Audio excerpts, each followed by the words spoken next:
I wish to appreciate CRED, who we are co-hosting this symposium with.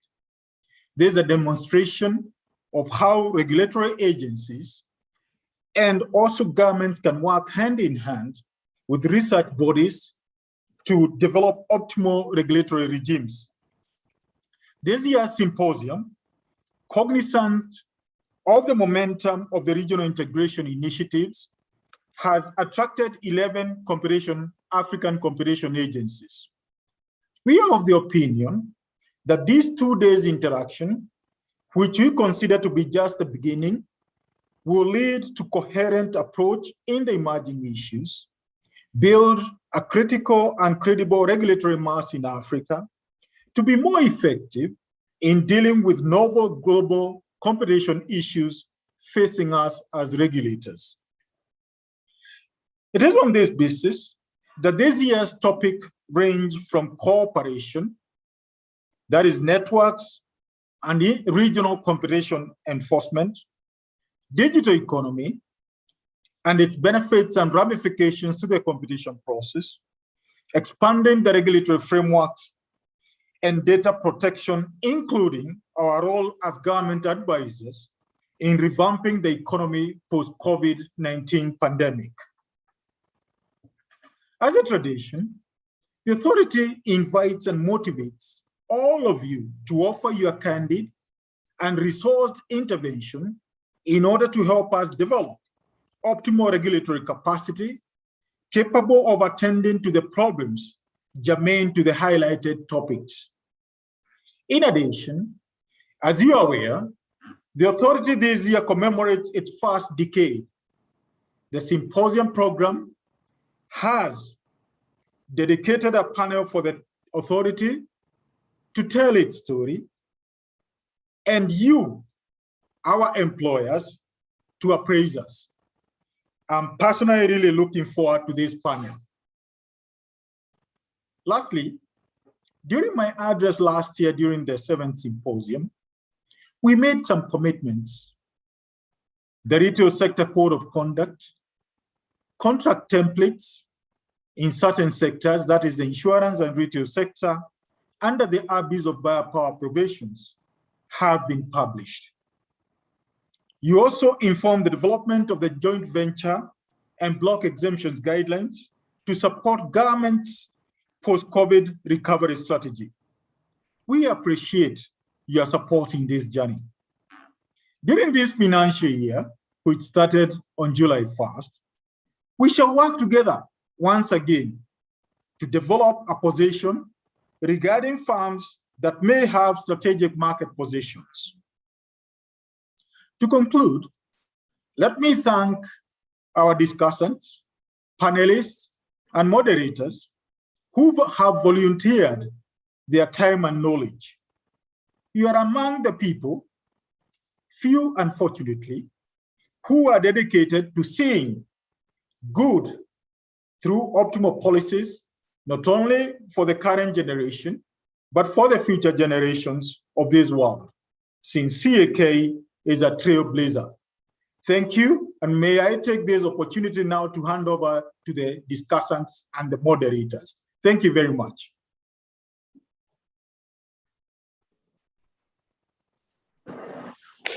Thank you very much, DG, for the welcome remarks. We now wish to start our discussions with the first session, moderated by Ms. Sandhya Bullock from the COMESA Competition Commission. And there will be 4 papers discussed in this session. So I'd like to welcome Sandhya to take over. Sandhya.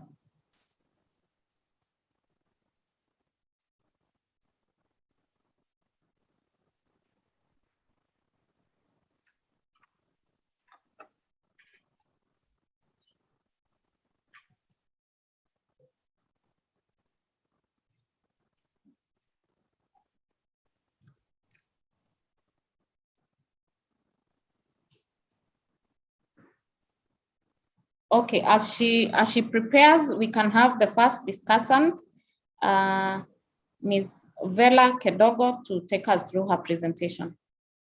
Vela.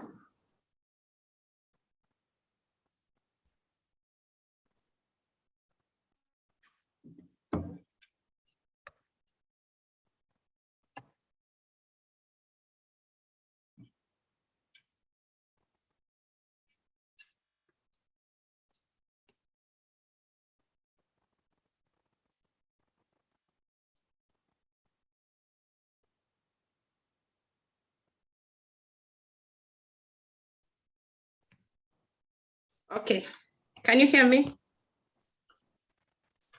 Yes, we can. Okay, so thank you so much, the Competition Authority of Kenya, for organizing this conference and this workshop. And my presentation focuses on regional competition regimes in Africa. As we all know, we have 7 regional competition regimes in Africa, but I'm going to focus on the COMESA Competition Commission, because so far it's one of the most established competition regime. So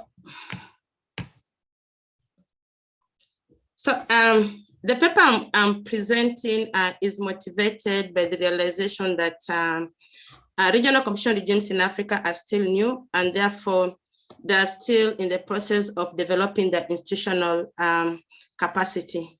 So if we follow one of the quotes that,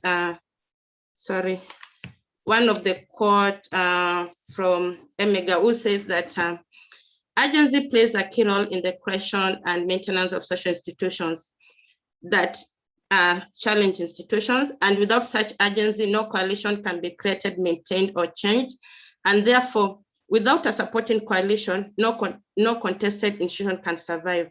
So in this regard, the kind of conceptual framework I'm developing in this paper is how institutions in Africa and developing countries in general can identify actors who form a supporting coalition in furthering the integration in a specific policy area. Therefore, the kind of argument I'm pursuing is one that contextualizes actors, taking into consideration the capacity and capabilities of these institutions, and also taking into consideration the institutional design. The 2 regimes in Africa, they take either a supranational or an intergovernmental kind of institutional design. And in a supranational institutional design, which are COMESA, East African Community, and ECOWAS, the West African Monetary Union, and also the CEMAC region tech, is one whereby the regional competition regimes make binding decisions. They have mandatory major regime, and therefore we expect that its constituency actors, constituency actors are actors that are bound by the treaties, and this includes the national competition agencies, the transactional business firms that are involved in transaction activity within the region, and even the regional institutions such as the COMESA Court of Justice. And also another aspect that we need to look at is the institutional context. For instance, how do actors within this region perceive supranationalism and the kind of institution that we develop? And the other thing that we need to look at is the policy in place. For instance, competition policy is a very complex issue area, and it's inherently political. What I mean by inherently political is that it involves the distribution of resources, and the mere fact that we are moving regulatory power from the national level to a regional institution is already a source of contestation and backlash. So to answer this research question, I use the COMESA Competition Commission and identify how the COMESA Competition Commission can identify actors that can support its institutional building. So my argument is, because of the characteristics that I've already identified, regional competition in Africa should strategically target intermediary actors, because these intermediary actors provide a supporting coalition, but this does not mean that the regional competition regime should just sit aside and not take measures. So what they also do is they complement the regional competition regime's efforts. So according to the literature on how it conceptualizes intermediary actors, these actors can either be niche. Niche means they're locally based actors, for example, the lawyers within the region.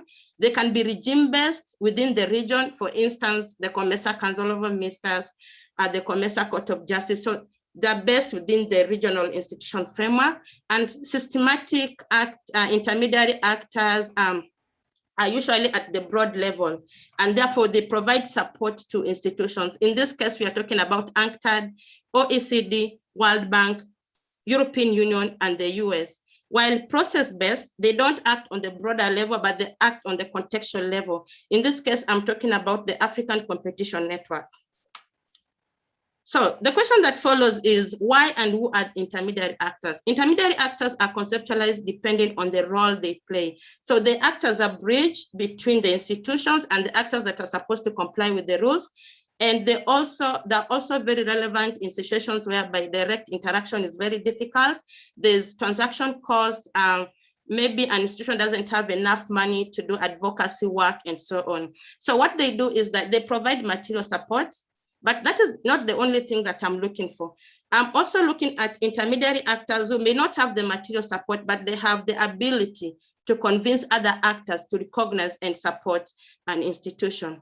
So these actors, as I've mentioned in my slide, they include lawyers, because lawyers advise firms, and therefore they have the ability to convince the firms whether to prefer a national competition agency or a regional competition agency. Political allies, for example, the diplomats, ministers of trade, and so on, they also play an intermediary role. The media, and I think CAK has really played a great role in working together with the media. What the media does is that it provides a discursive platform, creating awareness and how changing preferences or even building preferences. Then we have policy entrepreneurs like me or any other person who believes in regulating market competition. Then we have national competition agencies. Although national competition agencies are constituency actors, but some of them play an intermediate role. For example, let's take an example of the Competition Authority of Kenya, which in 2013, it really had a hard stance on the question of Commercial Commission regulating mergers that had a local nexus. But now it has adopted the merger regulation, recognizing that firms that have mergers that meet the regional dimension should notify the commercial competition and inform CAK. So CAK takes an intermediate role in convincing other national competition agencies that are not they have not recognized or are not supporting regional cooperation in competition policy. Then we have courts. Courts can provide favorable judicial pronouncements, and national competition agencies, for example, the Malawi competition agencies really played a great role in 2013 and 2015, whereby it even lobbied the government to domesticate the commercial regulation, and also it undertook trainings, training judges to advise them or to provide them information of what the new regime was all about. And then we have international regional organizations, which I've already mentioned, that is the US, the EU, OECD, and World Bank. So I employ a case study and I use qualitative content analysis. Qualitative content analysis whereby I analyze the documents and find out how Commercial Competition Agency interacted with these actors and why it did it identify them as intermediary actors or not. And then I also use purposive sampling, in which I only limit my discussion to actors that do play an intermediary role. And the period under study is 2013 to 2018, because this is a period whereby the backlash was so high. And also the commission started regulating restrictive trade practices in 2018. So I believe once it strengthens its authority in merger regulation, it's going to spill over into other policy areas. So why COMESA? It's still a young supranational agency. It's, I think, 8 years old. It's regulating a very complex and political area. It's a supranational regime, therefore it's very intrusive into national competition agencies. And in this case, for our national competition agencies in practice to cede regulatory power to the regional competition regime, it then has to do this at minimal cost. And the fact that it also has a mandatory merger regime, and therefore if national competition agencies insist on regulating mergers and COMESA also does, all we get is regulatory cost to the firms. And this one hinders investments, and it even leads to unpredictability and uncertainty in the regulation of competition within regions, something that really questions why we established regional competition regimes and we are unwilling to cooperate with. And also it received backlash not only when it started operation in 2013, but between 2012, the applicability of the Commercial Commission regulation was questionable, as some of the countries argued that if we have not domesticated the Commission regulation, then we are not bound by them and they don't have applicability in our domestic markets. And also there was an issue about the budget, and the budget was reduced by the Commercial Council of Ministers. So there was a lot going on. And I think that if the Commercial Board of Commission had waited for countries to domesticate the COMESA treaty, it would really have taken long for this to happen. And therefore, what the Competition Commission needed in 2013, between 2013 and 2018, was a supporting coalition. So let's see how the Commission handled this puzzle. So I still take cognizance of the fact that the national competition agencies are critical actors in the enforcement of regional competition laws. But when you look at how the commission interacted with these actors, which I checked on their intensity, holding eight regional workshops, inviting business reporters in the region, holding almost, I think, 4 workshops with the diplomatic community, and also having some workshop with judges.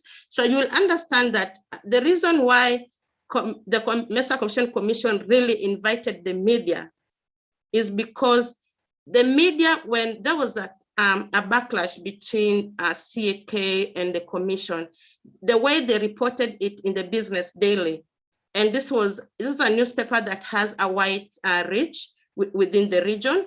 So what happened that the way the media reported is how the firms interpreted. And therefore, as an intermediary actor, the media had an influence on how firms were going to interpret the current rules.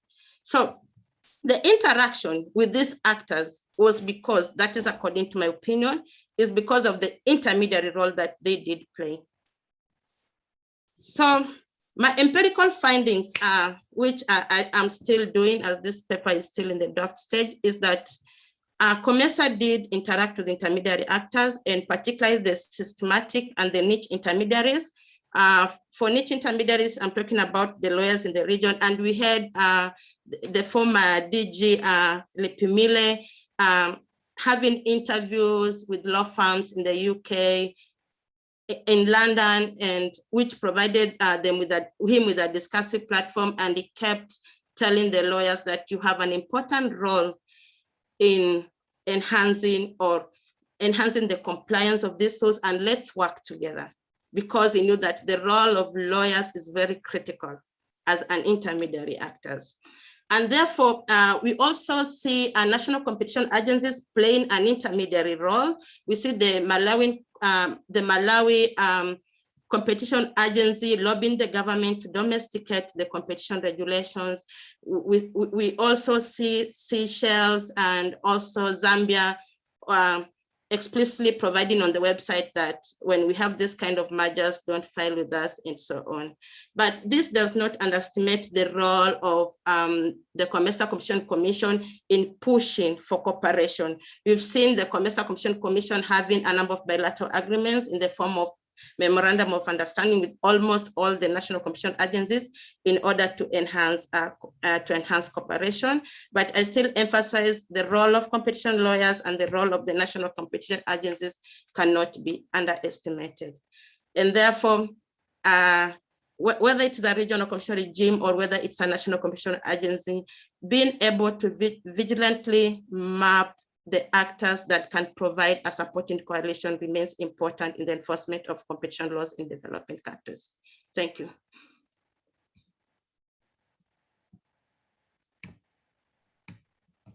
Thank you very much, Vela, for that very informative paper that you've presented. I'd like to ask the members of the audience to please raise questions in the chat in case there are any. Even as we go on with the presentations, we could also upscale the issues raised so that in case there are so many that are not able to be responded to immediately, then we're able to respond to the ones with the highest interest.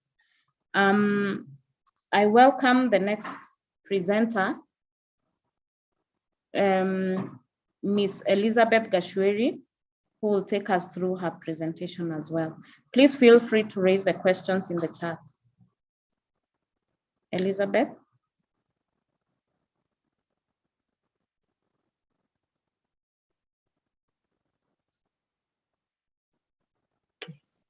Okay, sir. Thank you. Thank you, Ninette, and good morning, everyone. Good morning. Yeah, was I late?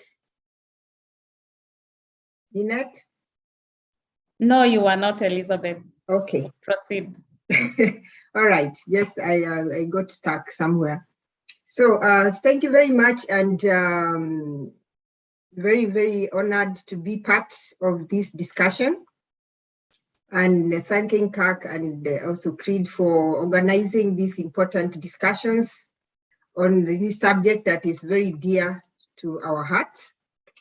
And my contribution to this discussion was I wrote a paper on regional competition enforcement and the AFCFTA opportunities and challenges.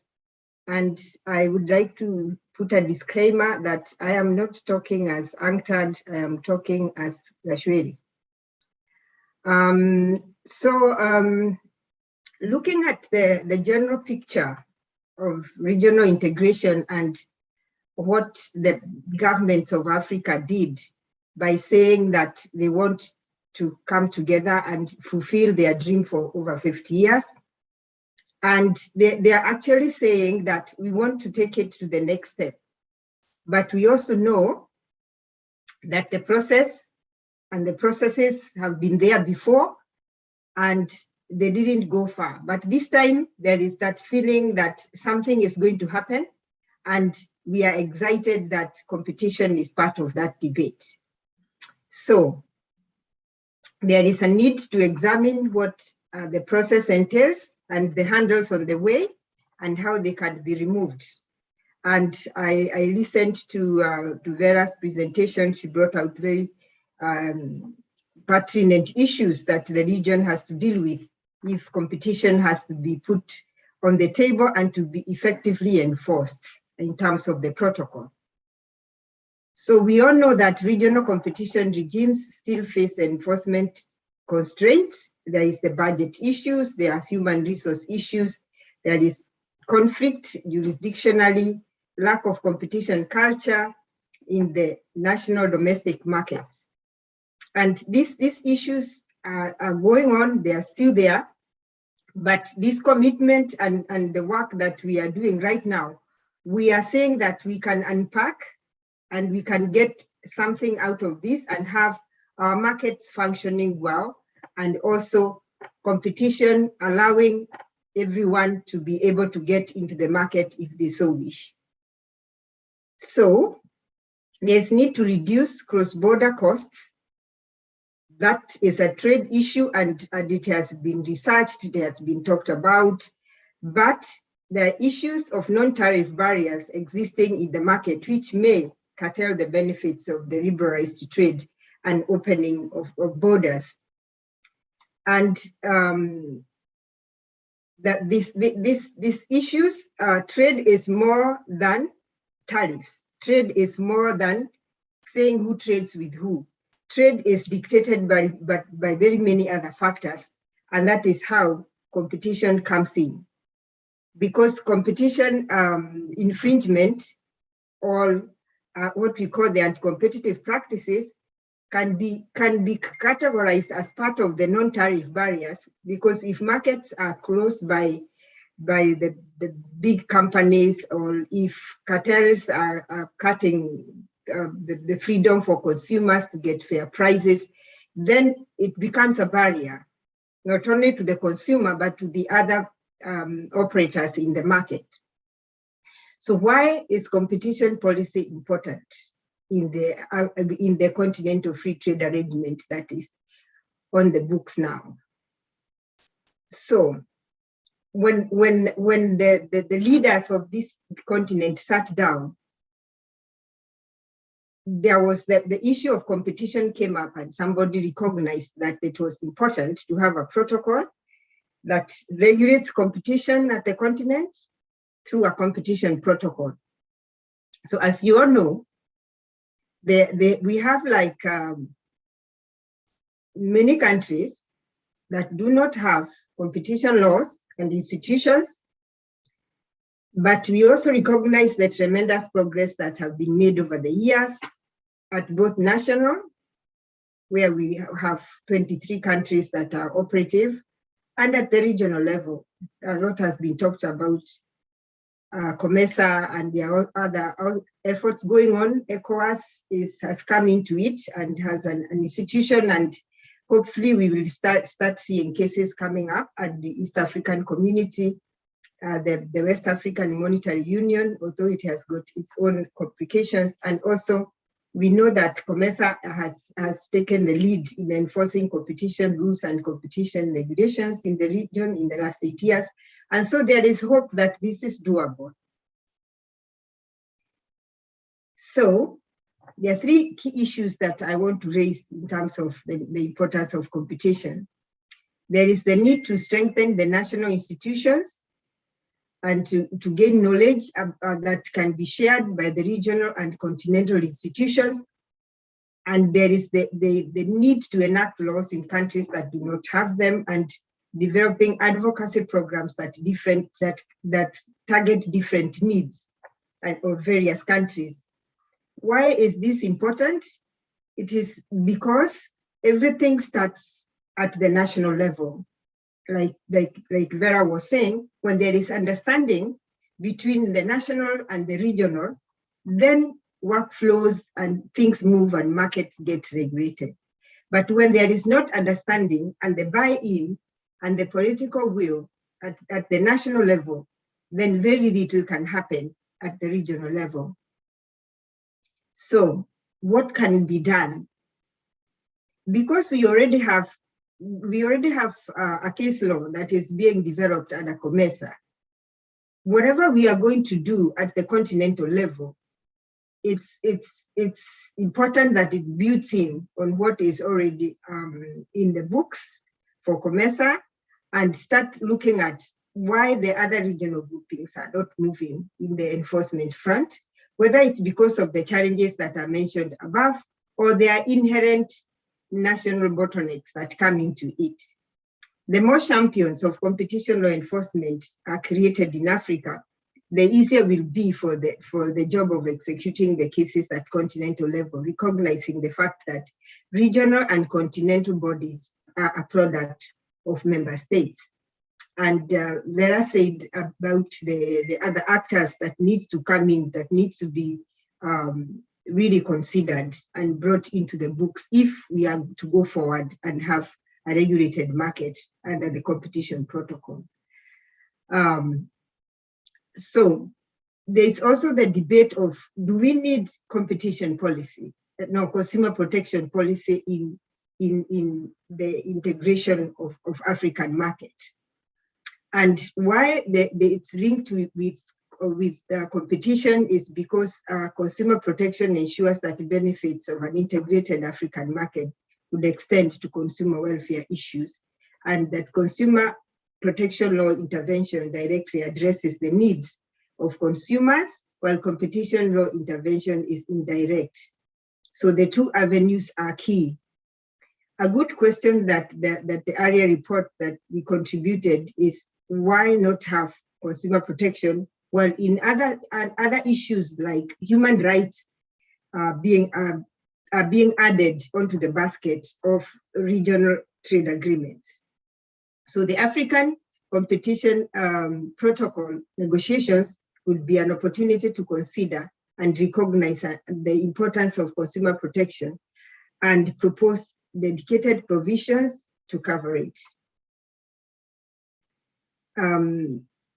So preparing the grounds and associated challenges, of course, we know that there are challenges that have to be faced, even beyond the money and beyond the resources. We know that in Africa, we have got different legal systems that have to be like unpacked on how do we deal with cases when we have this with the civil, the common law in the question of the cases that would go to the continental level. There's the question of over the supranational authority that follows the cooperation framework.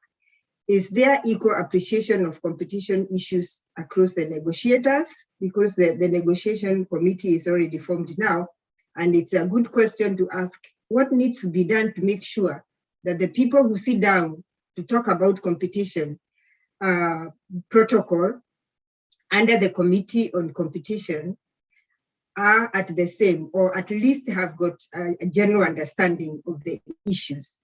So, and also policy coordination among competition, investment, and intellectual property.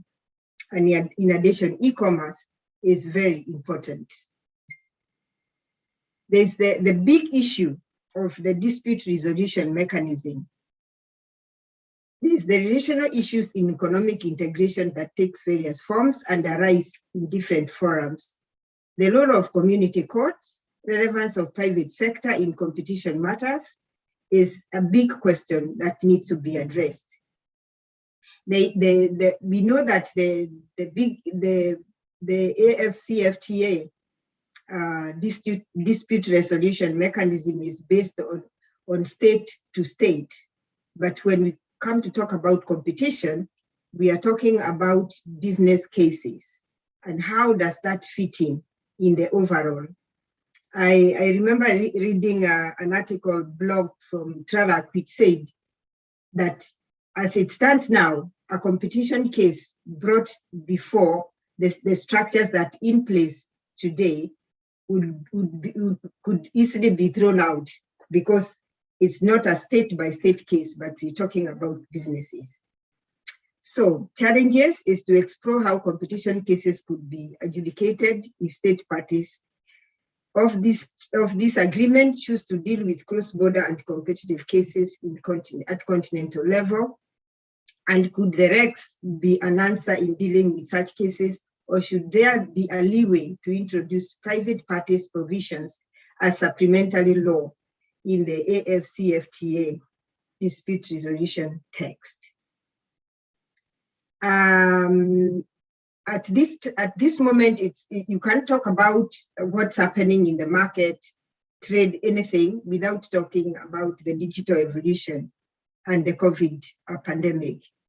So the lessons that we have learned over this almost 2 years now is that there's a two-sided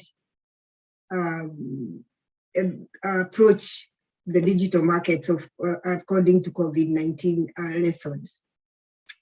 That there is the good side where people transited and did business on the internet and all that, but there's a big population that was left behind in Africa. But we have also to recognize the fact that there's progress in trends. There are digital centers and digital hubs that have come in many countries, including South Africa, Nigeria, Kenya, Egypt, and Morocco, and new platforms. There are new platforms that have come up, and that it has happened, and Africa is moving fast. But then there are measures to progress through digital connectivity and the level of IT infrastructure. There is a lot of disparity there, which needs to be done. And then there are new challenges to competition agencies on how to deal with these digital issues.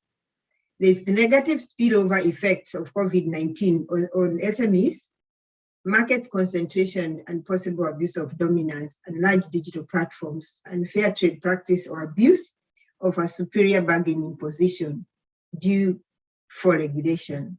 And that are challenges that competition authorities have to pick up, and both at national and regional level as we think about the continental approach. There is also need for human capital and capacity building development to remain relevant post-COVID-19. African companies must transit digitally to attract trade and investment partners. And for conclusion and proposed actions, we talked about the issue of considering including specific consumer protection provisions in the protocol or as an annex. There's need to include legal and institutional harmonization, dispute resolution mechanisms, among others, and a call for a collaborative effort is required in developing the text for related protocols, such as competition, investment, and intellectual property, to ensure coherence and best results. There's a call for more in-depth research in these areas, and which is urgent and very timely, and acknowledging that Vera is very active in these things, and and she has been in the unpacking business of these issues in Africa, among others.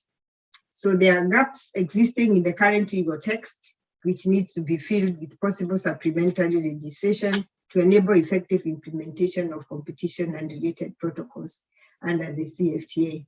And I would just like to flag that the need to have capacity building workshop for the negotiators has been taken up by the new secretariat of the AFSFTA in Ghana, and such program is being organized to ensure that negotiators are on the same platform. And also to say that it's encouraging even to know that that the competition authorities in Africa are active members of the committee that is going to have the negotiations for the protocol, and that is an encouraging point. And of course, now putting on my UNCTAD hat, we are always ready to pick up and to link up with our member states, which is all of you, in whatever area that you would want us at this time. It is the AFCFTA time, and we are in it, and we will continue supporting. So thank you very much for this chance, for this opportunity to be able to join in the debate. Very important for the continent. Thank you very much.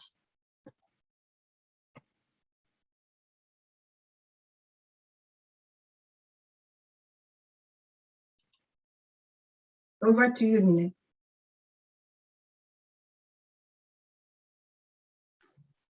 Thank you, Elizabeth. I will now hand it over to Sandhya to proceed with the discussion. Sandhya?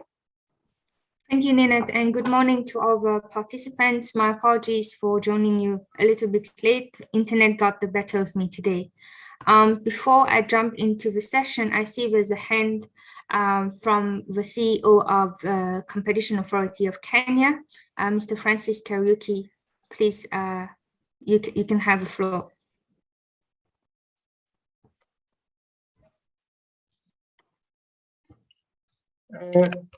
Thank you. Thank you. Can you hear me?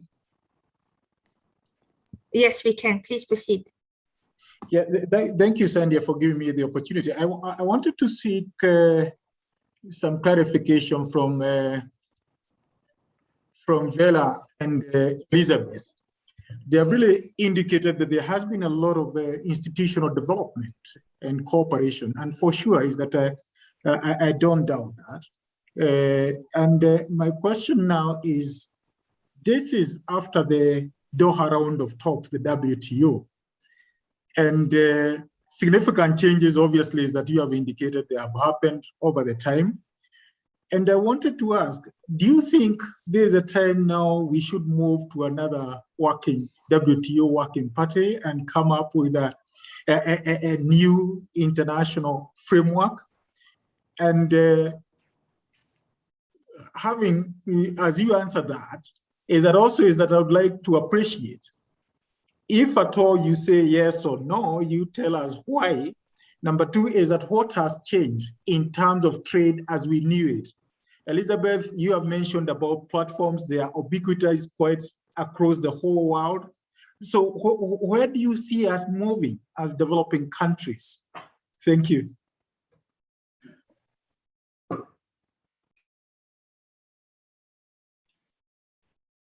Vera, you want to start or I start?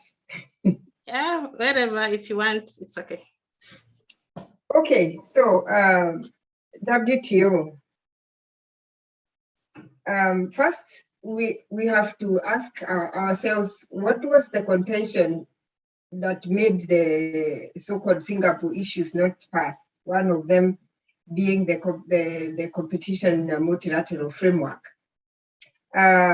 The question, as I participated in the discussions of the working group on trade and competition, is that first of all, even the coverage at that time of how many competition authorities were there in Africa, for example, it was like very few, and the ones that were there, there were actually very few that were effectively enforcing the law because of all the challenges that had been there and all the handles that they had to pass.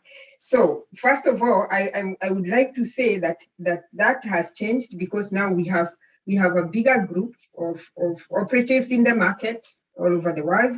We have enforcement that has upped. We have competition authorities, innovation, so to call, even in terms of ad hoc forums like the African Competition Forum. So there are many things that have changed that have equipped developing countries into understanding what they were getting into, because there was very little understanding of what is supposed to happen and why and how, but the how question still remains. If today we say we are going to have a multilateral framework under the WTO and under the rules of WTO and how WTO operates, the big question still remains: how do you deal with cartels?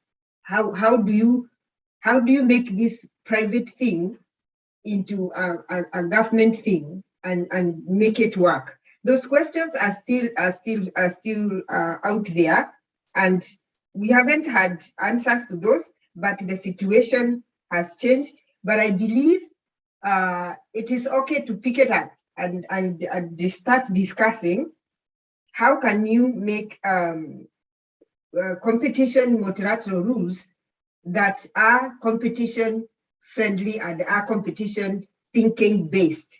If that debate can take place with a more understanding, and I know now we have more understanding, and with unpacking the issues by the people, not only from the West, but from the continents that we call developing countries, then we can have a discussion. But I personally, as I said, I'm speaking on my Gashwere name. I don't think that we can have a tight fit on WTO rules on competition at the way the rules are, unless the member states come up with a tweaking of the framework that fits competition. Just like we are saying under the AFCFTA, we need to do a tweaking on the trade dispute resolution for competition to fit. That is my take for now. Over to you, Vera. Yes, and I totally agree with Elizabeth. If we take a step back on the contentious issues during the WTO negotiation, the main issue was the question of ceding sovereignty, which the US was not ready to do so. So this takes us back to the politics of market competition. And the politics of market competitions are the ones that will determine whether we'll have a WTO regime or not. But then we should be thinking if African or developing countries have different goals for competition policy, including the question of inclusive development, market equality, and eradication of poverty. Maybe instead of thinking about having a WTO competition regime, we should be thinking about having a continental regime under the FCFTA, so that we can have a voice as an African continent. Let's take an example of the implications of the big tech companies in the digital markets, which the US is fighting. But at the end of the day, the market share of Google or Facebook in the African continent is so high, but then are we able even to regulate it? Can we have a voice at the continental level as African countries? So, and another question about trade, there's a lot that has changed in the trade landscape. The regionalization of African farms, or what we also refer as the expansion of African farms within the region. We've already seen Safaricom has expanded into Ethiopia. Yeah. We've seen Dangote. How many countries does Dangote operate? So with increased awareness on competition policies and institutions that are coming up as think tanks, for example, CRED is doing an excellent job.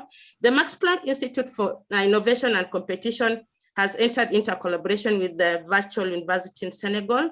So with this increased awareness and the expansion of business African business firms into the region already shows us that the public or the firms are ready to appreciate the role of competition policy in trade. So DG, I agree with you that a lot has changed in the question of trade, and therefore we should endeavor to have our own voice as African at the continental level. Yeah. Thank you very much, Sandia, and the respondents. Thank you, sir, and thank you, Bella and Elizabeth, for these very interesting presentations. Before I jump right into some follow-up for you guys, I'd just like to please allow me to just make some few remarks on the importance of today's session. Before I start, my usual disclaimer: I am considerably older than I look. So as a rule of thumb, just add 10 years to the age you are thinking of now. I am a senior analyst working in the Mergers and Acquisition Division at the COMESA Competition Commission. So conversations about the regional approach to competition law enforcement comes as a response to two key developments which are currently affecting our markets. And these developments have been touched on both by Bella and Elizabeth in their presentations. The first one, without much surprise, is the globalization and digitalization of products and services, which has in turn resulted in an increasingly transnational character of competition cases. And this clashes with the traditionally territorial scope of domestic competition rules. We have seen that there are instances where we can have several different and even conflicting decisions which are issued by different national competition authorities regarding the same players, the same relevant markets, or even the same conduct. Bella touched upon it. We have seen in recent years there are different approaches which are emerging in the US and in the EU in terms of regulating big tech companies. And these differences, they have an impact in terms of trade. They increase the cost of doing business, they frustrate the legal certainty which is required for innovation and economic activity, and they can even undermine the integrity of antitrust enforcement generally. And we've also noted that a number of products, especially in the digital products, they tend to be the same in most parts of the world. There's very limited customization for some products.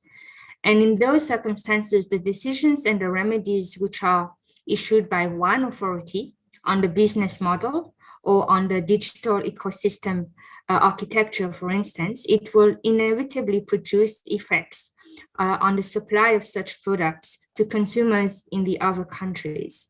So whether we like it or not, competition law regimes are intertwined and they have direct implications on each other. And these issues are not trivial, and they do require a more frank conversation among competition authorities in order for us to coordinate efforts which are aimed at providing a sound and sustained international competition enforcement. And this is in the absence of an international competition law regime. The second development, which is closer to home, is that of market integration. As we all know too well, Africa is home to a multiplicity of regional economic communities, where the goal has been to create larger integrated markets in the hope of promoting sustainable and inclusive growth and development in the various parts of the region. And currently, all eyes are on the implementation of the African Free Trade Area, which is a milestone for the African trade system. The size of a trade area, and with an estimated 1.2 billion population, has the potential to benefit all market sectors and participants and could play a key role in alleviating absolute poverty on the continent. Within the REX, or at least within COMESA, it is an accepted fact that the creation and maintenance of competitive markets is a prerequisite for successful market integration. And the benefits of integration are far too relevant to be threatened by inadequate, divergent, or inconsistent competition regime within the region. So at COMESA level, we do believe that the market integration agenda points to cooperation and harmonization as a requirement and no longer as an option for competition authorities.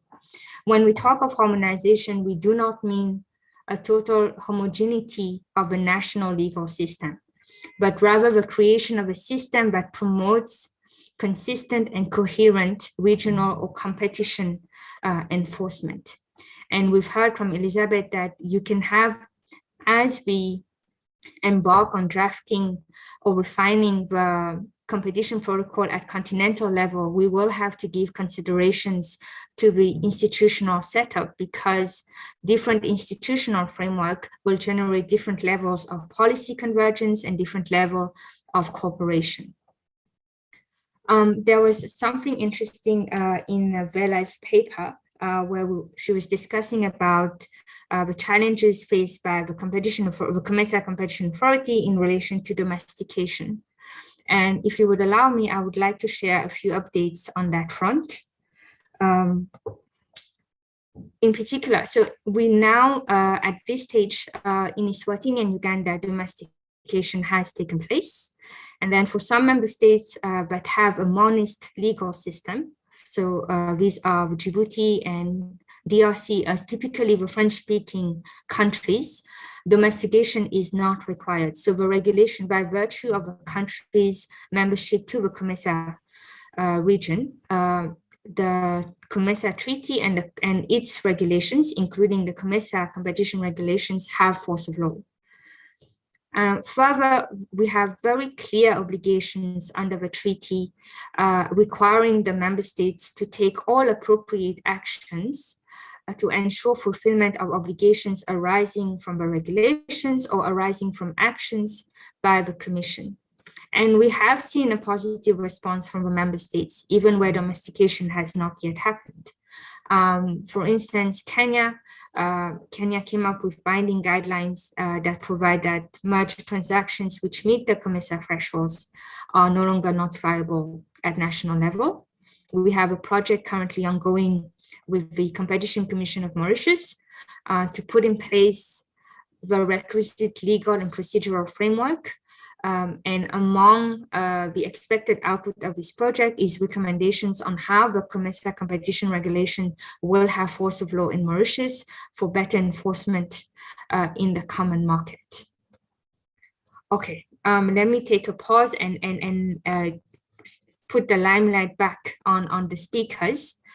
So at this point, I would like, so we do have a few questions coming up on the chat. I would propose that we take up the questions at the end of all the presentations. So I'll just direct the attention of our speakers so far. We have questions for Vela and for Elizabeth on the Q&A. But for now, we're proceeding to our third presentation, which will be done by Grace and Soma. Sorry, Grace and Somba. Yes. Grace will take us through a case study of the TCCC and the CCBA merger. And she's an associate researcher at the Center for Competition Regulation and Economic Development. She holds a Master of Commerce in Competition and Economic Regulation from the University of Johannesburg, and she has experience in the field of competition, economic regulation, and industrial development. Her research focus areas are competition, barriers to entry, and industrial development in Southern and East Africa. And Grace's work has included research on Black economic empowerment and Black industrialists in South Africa, competition issues in the transport and telecommunication sectors, and on making agricultural markets work better for farmers and agribusiness in Southern and Eastern Africa. Grace, over to you.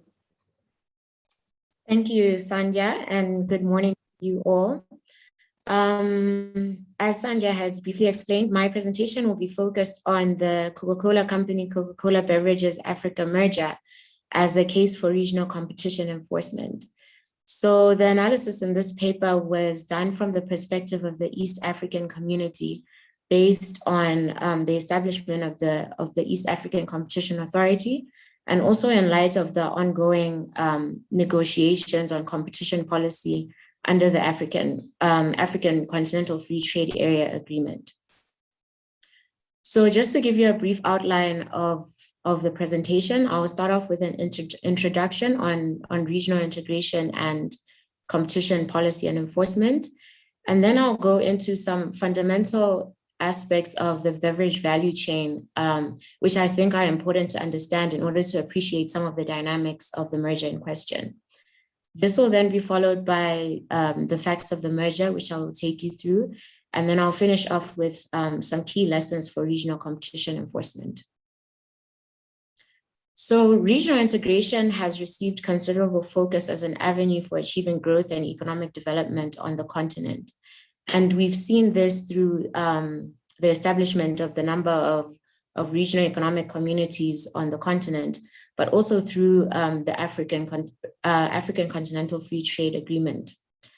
Some of the benefits that can accrue as a result of effective regional integration are that they can be gains from increased inter-regional trade, attracting investment to larger regional markets, realizing economies of scale, and also building more competitive regional value chain. So what this implies is that competition as a result of effective regional integration can increase between firms and across countries, which can then lead to the promotion of lower consumer prices, innovation, and improved quality of products. However, as integration increases and deepens, so will the effects of cross-border anti-competitive and restrictive practices.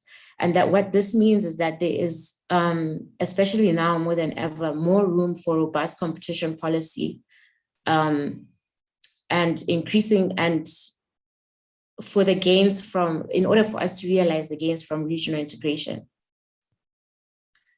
So just before I get into the details of the merger, as I said, I thought it was important for me to just highlight some of the key elements of the beverage value chain generally from the perspective of carbonated soft drinks and beer. So in the case of carbonated soft drinks, beverage owners such as the Coca-Cola company will manufacture beverage concentrates, which can be mixed with diluting agents such as sparkling water and then bottled. In these cases, bottling activities will take place in-house by the beverage owner and then distributed. But in other cases, bottling will take place with third-party appointed bottlers, and then distributed to retail outlets. The beer value chain is somewhat different in terms of the upstream segment of the value chain. Beer manufacturers brew and bottle their own beer, and then they will subsequently carry out distribution activities either in-house or with third-party distributors or a combination of both. So the important thing here, however, is to understand that there is no significant difference in terms of capabilities between bottling carbonated soft drinks and the bottling of beer.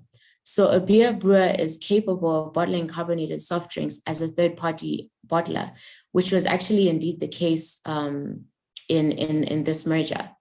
Therefore, while carbonated soft drinks and beer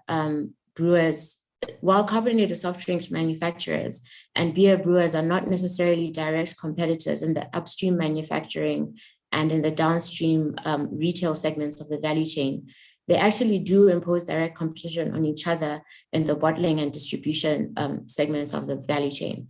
This is, in my opinion, what was at the heart of this merger. And I'll expand on this further in the subsequent slides. So there are also a number of other important characteristics of the value chain that one needs to understand for the purposes of this merger as well. Firstly, that bottling and distribution segments are integral for reaching customers and consumers, yet they actually require large amounts of capital outlays. And this is very important when we start to consider the role of entry and rivalry within the value chain. So entrants and smaller rivals are more likely to opt for third-party bottling and distribution in avoidance of large sunk costs. On top of this, marketing, access to retail space, as well as customer and consumer taste also play a significant role in the degree of success of a specific beverage. So well-known brands will typically be must-stop brands, and therefore more profitable for third-party bottlers and distributors. What this does is then it affords significant bargaining power in terms of to manufacturers of these must-stock brands in terms of retail space and contracting terms with third-party bottlers and distributors. On top of this, generally, supermarkets have opened up local and regional markets for beverages, which has meant increased access to consumers. However, research has found that bottling and distribution remain the biggest hurdle that African firms must continue to contend with. So moving on to the merger itself, the merger was notified to relevant competition authorities on the continent between the years 2015 and 2016. And at a regional level, the merger was assessed by the COMESA Competition Commission. So the case involved, in fact, the consolidation of bottling activities between the Coca-Cola Company, Gush Family Investments, which is a holding company in South Africa, and SABMiller, which is now part of the world's largest beer producer, AB InBev. These consolidations were to create a new entity, Coca-Cola Beverages Africa. Ownership of Coca-Cola Beverages Africa was to be split according to 15% towards the Coca-Cola Company, 35% towards Gush Family Investments, and 50% towards SABMiller. Across the East African region, Coca-Cola branded beverages dominated the carbonated soft drinks market, followed by Pepsi. However, the market began to see local entry, particularly in Tanzania and Uganda. So from as early as around 2001, the Metal Group and Bakresa Group entered the Tanzanian carbonated soft drinks market, along with Harris International doing the same in Uganda. Importantly, for the purposes of this merger, in terms of understanding some of the dynamics, these entrants were manufacturers of other food products. So therefore, their entry was to a great extent done through leveraging their existing food production capabilities. This meant that in-house bottling activities could be built by these entrants without necessarily incurring the significant large sunk costs that I had alluded to earlier. And then in terms of the bottling segment of the value chain at a regional level, there was a total of 20 main beverage bottlers in the region. However, 60% of these bottlers were third-party bottlers for Coca-Cola branded beverages, and 25% of these bottlers were already owned by Gush Family Investments and SABMiller. It's also important for me to allude to some of the noteworthy market events that took place not so long before merger notification. One of these is a price war in the Ugandan market between Coke and Pepsi and a local brand Reham from market entry. Harris International was the first producer to introduce polyethylene packaging into the market, which is essentially the plastic bottles that we see today. This appealed to the growing offsite consumption trend that was prevalent in the market in the region and enabled customers to drink their beverages on the go. This packaging was introduced along with a slight increase in the beverage quantity against Pepsi and Coke and allowed Harris to access more consumers with more quantity per beverage relative to the same offering as Pepsi and Coke. This then led to Pepsi and Coke dropping the price of their 300 milliliter glass bottle to 800 shillings. And then shortly after that, introducing a 350 plastic bottle offering at 1,000 shillings.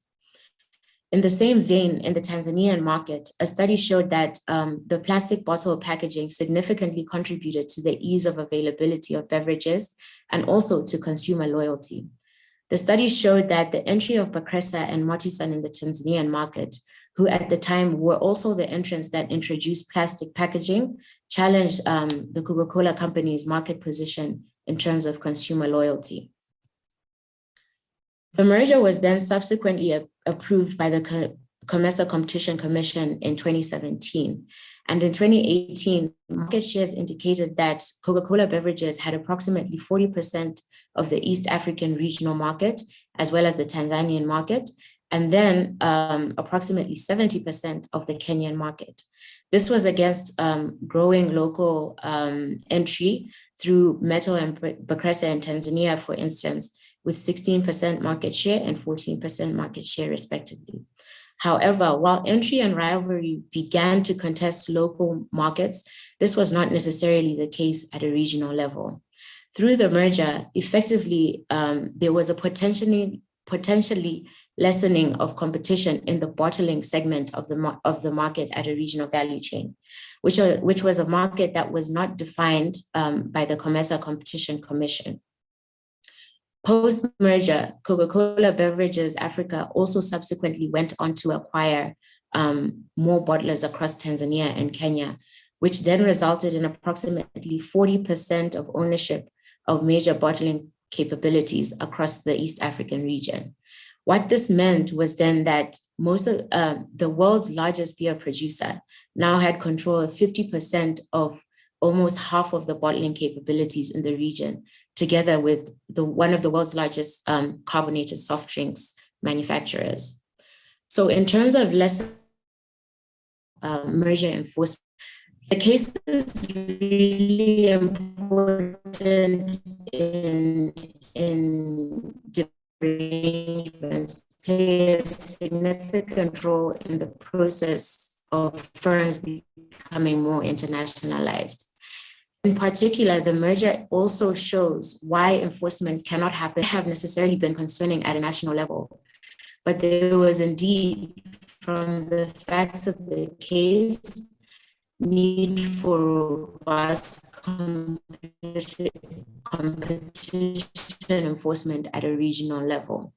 While enforcement and assessment took place from the COMESA Competition Commission, the clear role that the Tanzanian market plays at a regional level in East Africa means that there was a significant gap in terms of enforcement, and this is where cooperation between regional authorities also shows significantly how both vertical and horizontal dynamics played a role at a regional level and involved various segments of the value chain, leading to the need for a very strong market definition exercise.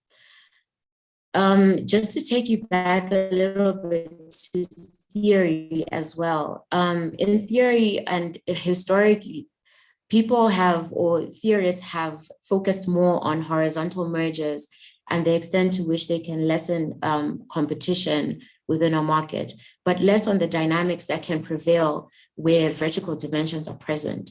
This case shows that related markets should in fact be considered when assessing competitive risk where vertical dimensions are present.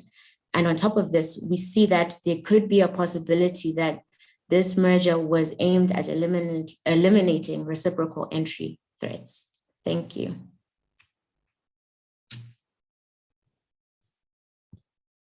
Thank you very much, Grace. So I will refrain from commenting too passionately on this one, since the Commission was an interested party. But I think at the outset, I think it's very important for us to encourage such type of case studies, because it generates important discussions on the consequences of intervention, or in this case, on the lack of intervention by competition authorities.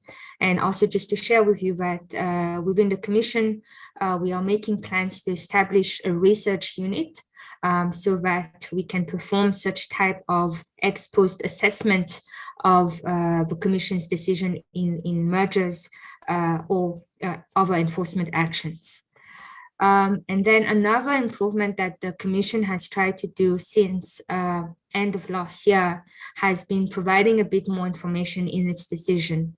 I'm sure as a researcher, you might have noticed that most of the decisions issued by the Commission are very limited. We are very limited in terms of the information that we provide, whereas the reports which go to the director and which is then transmitted to the CID tends to be a bit more detailed. And in this particular transaction, the report actually stated that there could be potential vertical concerns relating to the bottling and distribution agreements. But what the report then found out was that the particular merger itself was not going to affect This is, of course, the assessment of the commission. This is not to say your research was not correct, but at the time, what the report was stating was that the merger in itself was not going to affect the market structure because of already establishing shareholdings in the target. And what the report then recommended was that there should be another investigation into the bottling and distribution agreements of the TCCC, and this would have been done under a separate part of the regulations, which is part 3, which deals with restrictive business practices. And indeed, that's what the Commission did. We invited the parties to submit their bottling agreements, and at the end of the consultation or the authorization process, the parties did commit to amend some of the agreements to remove certain vertical restraints which were identified by the Commission. And your observations on the market shares and the market position of the parties are also very correct, because in a subsequent merger transaction that the Commission then looked at, which was the TCCC and Almasi merger, the main market affected was Kenya. At the time, we had not yet sorted out our double notification issues. So the merger was assessed both at regional level and at national level. And at national level, we had very good cooperation with the CAK, and there was a very in-depth assessment that was done. And if you go through the report, there was a number of conditions. There we got it right. There was a number of conditions that were imposed in specifically dealing with the bottling markets. But we welcome such type of case studies, and we hope to see more of this in the future. Okay, so we will now move on to the last presentation for this session. So we are now turning to cross-border cartels, in particular the enforcement experience of cross-border cartels in Africa and how this can be enhanced under the AFCFTA. To present, we have Mr. Elikana Maroge, coming from the Competition Commission of South Africa. He has an MSc in Economic Regulation and Competition from the University of London and an honors degree in Agricultural Economics from the University of Pretoria. His experience includes working as a policy and research analyst for the Competition Commission of South Africa, economic analyst at the Development Bank of Southern Africa, director for economic analysis at the Department Telecommunication and Postal Services, and mission economist for the United States Agency for International Development. And he's currently an advisor to a deputy commissioner at the Competition Commission of South Africa. Mr. Maroge, the floor is yours.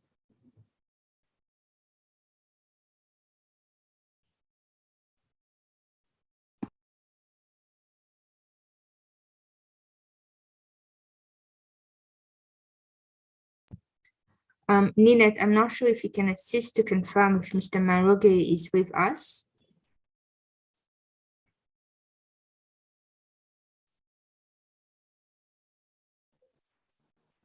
Sandy, just give me a minute. I'll do that in 1 minute. Sure. So while we wait for Mr. Maroge, we can start to look at some of the questions. So some of the questions I see Vela has already started answering. So Elizabeth, if you're with us, there are 2 questions which are addressed to you. Yes. Perfect.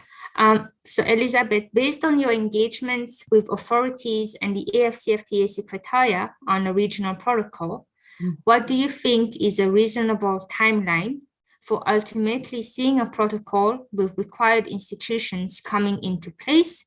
What, in your view, are the main bottlenecks that might delay this process? Okay. First, about the protocol. The protocol process is guided by the framework of the African Continental Free Trade Agreement. And as I said, the negotiations committee has been formed, and they have held their first meeting, and they will according to the time frame, according to the draft work plan, I think by end of December, they should have a good protocol with the provisions that they will agree on. So they are going to be negotiating this period up to December, and hopefully by the new year we should have the protocol. And of course, the institutional setups and all that will also be fitted within the timelines of the African Continental Free Trade Agreement. And as you know, even the negotiations that have been completed in trade and goods and services, and there's still many things to be done before we can say it is complete. So I can't see something concrete happening before maybe the end of next year. But the good thing, the comforting thing is that it has started, because everything was delayed by the whole pandemic issue. And as I said, very encouraged, because we have a lot of competition authorities that are part of the negotiation parties from their respective competition authorities and representing their states.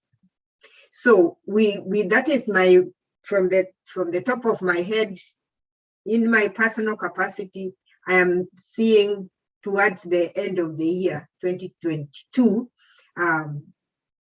because we have all this other backlog that has developed because of the pandemic. And then within that framework, a lot will have to be done in terms of speaking harmonization, speaking on bringing in countries on board. And I remember when we did the discussions on the protocol before the AFC Secretariat came into being, and this work started in 2016, we're thinking of like the countries that don't have laws to allow for 5 years for them to come on board after a lot of capacity building and awareness raising programs and advocacy out there with the government to make sure that everybody is on board. So there was that 5-year period that we were thinking, but that will be overturned or overruled and also amended by the committee on competition, where we as UNCTAD, we just observe as they do, and they allow us to come in as they wish as the committee, because they have the powers to do what they need to do. But encouraged that they are technical people, they are competition people who understand about these issues. And so that is what I can say about the time frame and about how we see going forward. But the good thing is that it has started. Thank you. Thank you, Elizabeth. And I think it does seem like a very reasonable time frame. Seeing from the experience of the drafting of the protocol at tripartite level, indeed, it has taken quite some time. And I think a lot of discussions and back and forth happened when we were discussing the institutional framework, which I think will also be a major issue when we come to AFCFTA. Absolutely. There's a second question, Elizabeth, before we go to the next presentation. So the second question is, Elizabeth, thank you for the presentation. Many African countries are resorting to protectionist mechanism under the AFCFTA, for example, localization policies, for example, South Africa, efforts to promote complementarity between member states as opposed to competition, for example, EAC, and measures to legalize local cartels in certain instances, for example, Tanzania.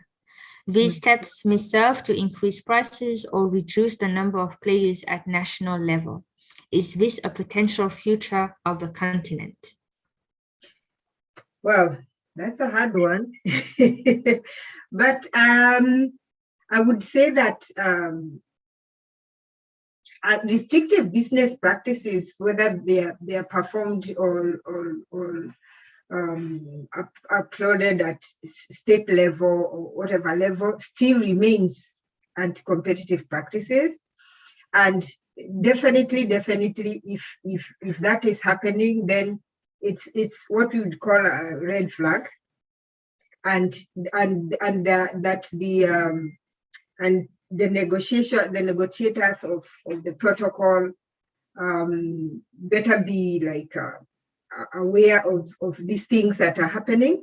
But also, having said that, there are some things that have really come up during the pandemic, and we say that during the pandemic there are things that happened that could be termed anti-competitive, but were allowable because of the situation. But that cannot be the rule of the game. That is an exemption, an exception because of the pandemic, and some things had to be allowed. I was actually talking to the small islands for the Samoa Islands, and they were saying that they had to pull out a price control provisions that had been there and nobody used it because of the price gouging that we all experienced. They had to put it into action, and that is kind of like a state tool that they said if they didn't have that, then it was going for them to be very difficult for them to be able to curb this thing fast as it came, as we all witnessed how prices rose by day. So that those exemptions have been there and have been applied during the height of the pandemic.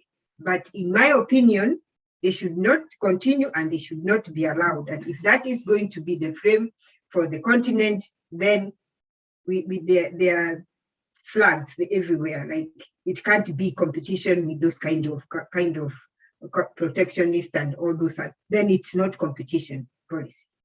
So that is what I can say for now.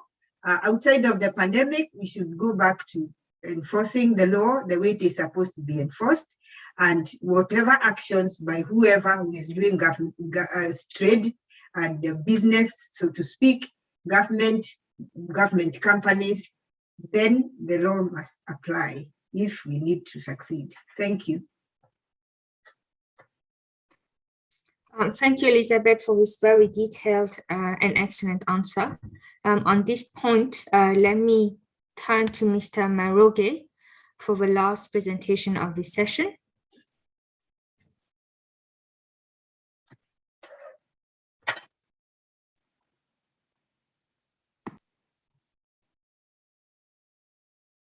Mr. Maroge, if you can hear us.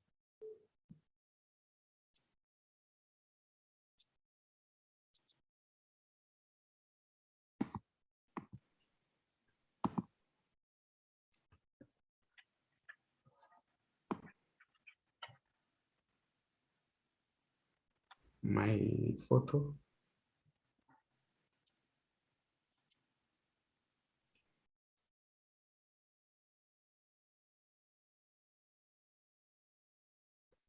Mr. Maroge, we can see your screen, so you can go ahead to do your presentation. Thank you. You can see the screen. Yes, we can. Okay.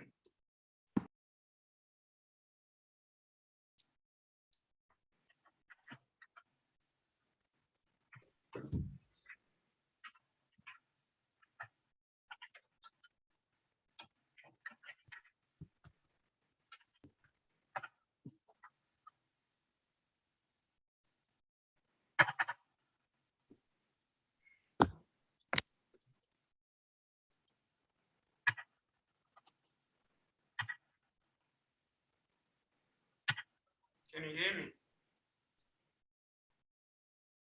Yes, we can hear you. Hello? Please proceed.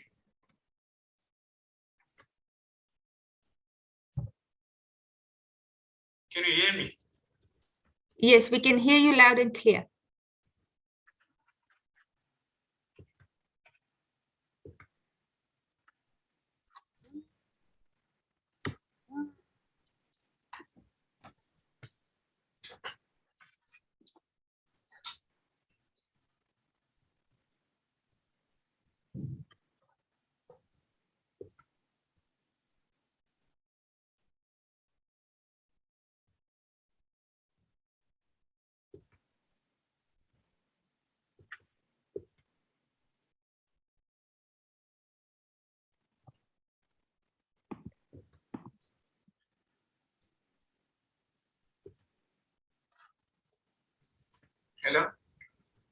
Hello. Hello.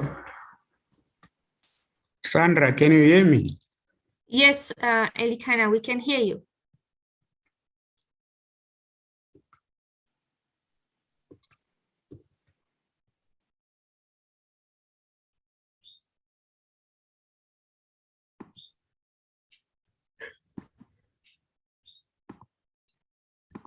Hello?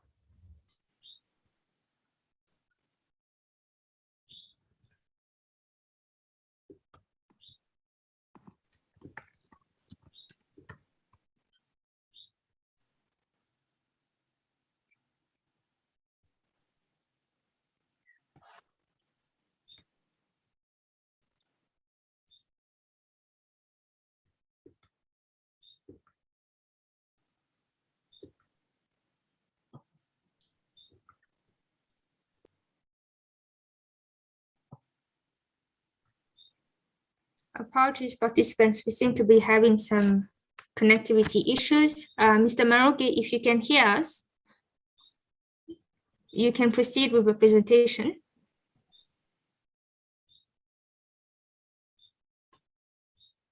Hello?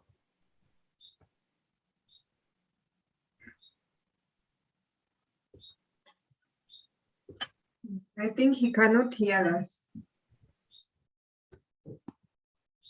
Can you hear me? Yes. Sandra? Elikana, we can hear you.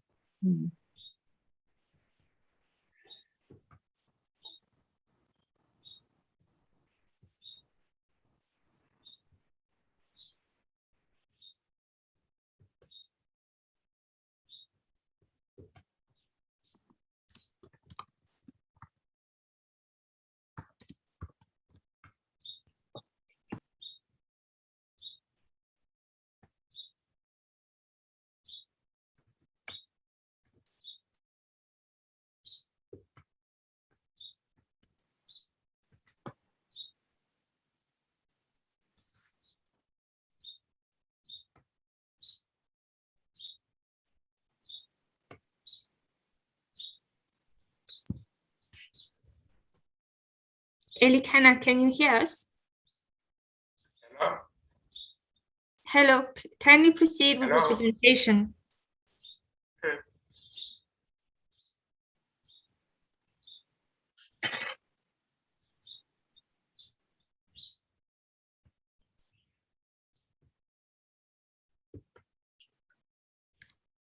Ninette, if I could kindly ask for your assistance, if we could get in touch with Mr. Maroge in the background. And for purposes of keeping the conversation going, I'll just read one of the questions that is appearing on the chat. And this one is addressed to all the presenters. So what is the take of the presenters on the national trade deals by individual countries with the big economies such as the US and the UK, now that the continent is talking about an FTA in line with competition policies? I can't hear you. Sorry.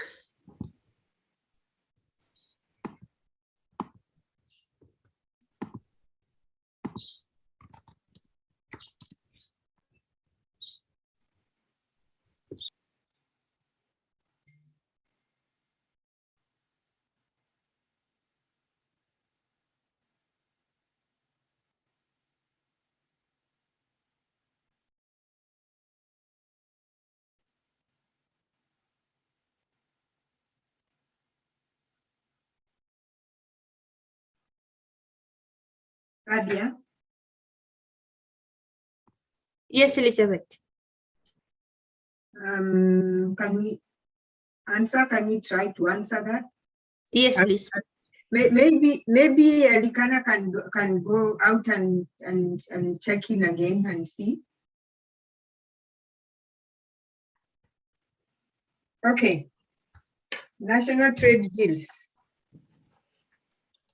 Well, what I can say on this one, this is a big one and a very political embedded kind of a situation.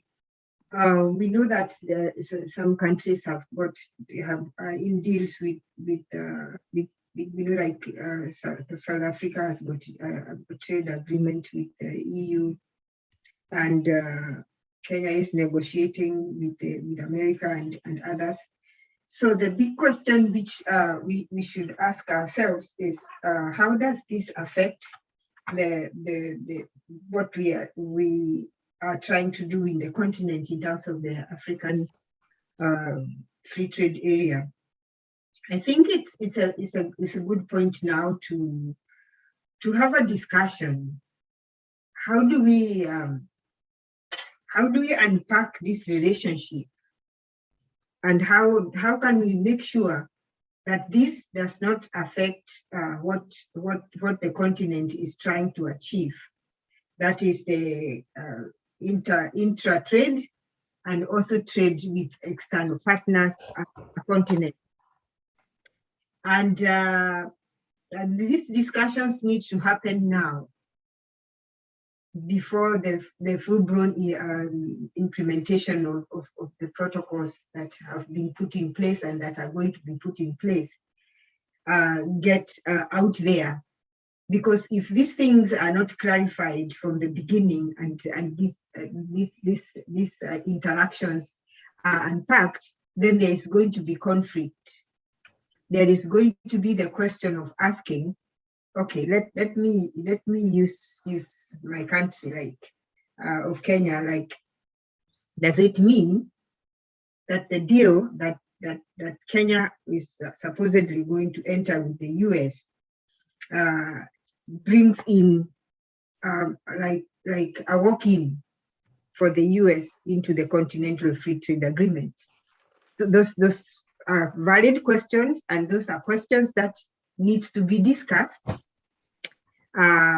with the participants of the arrangement and the African Continental Free Trade Area cooperatives, so that then there is that fear is removed. Like, because South Africa has got a trade agreement with the European Union, does that bring European Union as a partner, in the sense that it corroborates or it has got agreement with South Africa?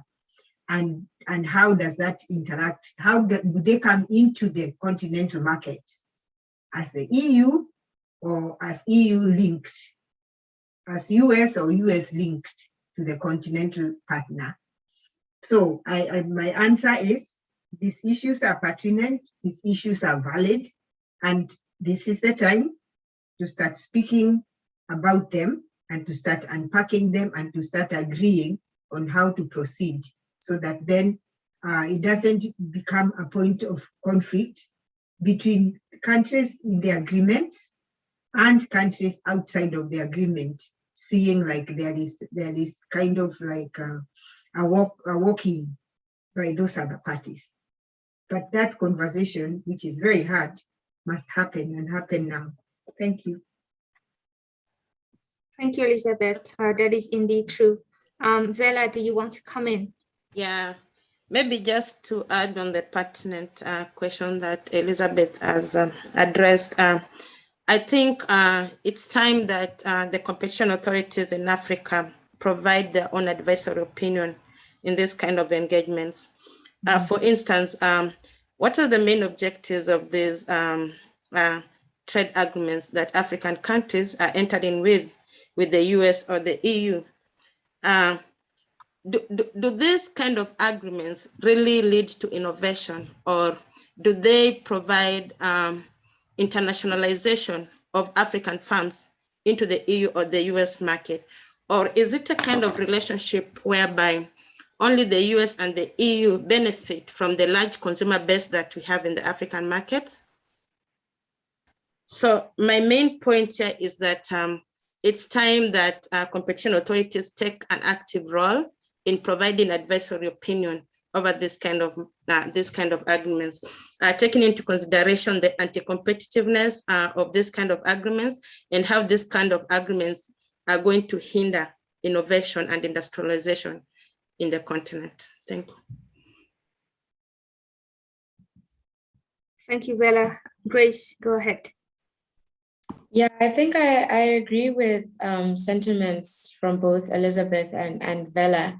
And I think, now more than ever, it is more pertinent. And I think this is the type of role that the negotiations on the AFCFTA should take.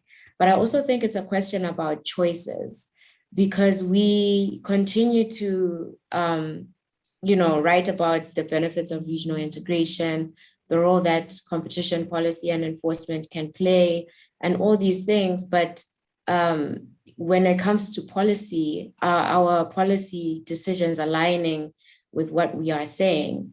So that's when the choices come in. Are we choosing to say that we understand that regional integration is important and there are gains that we can derive from these, but when it comes to policy and on certain objectives,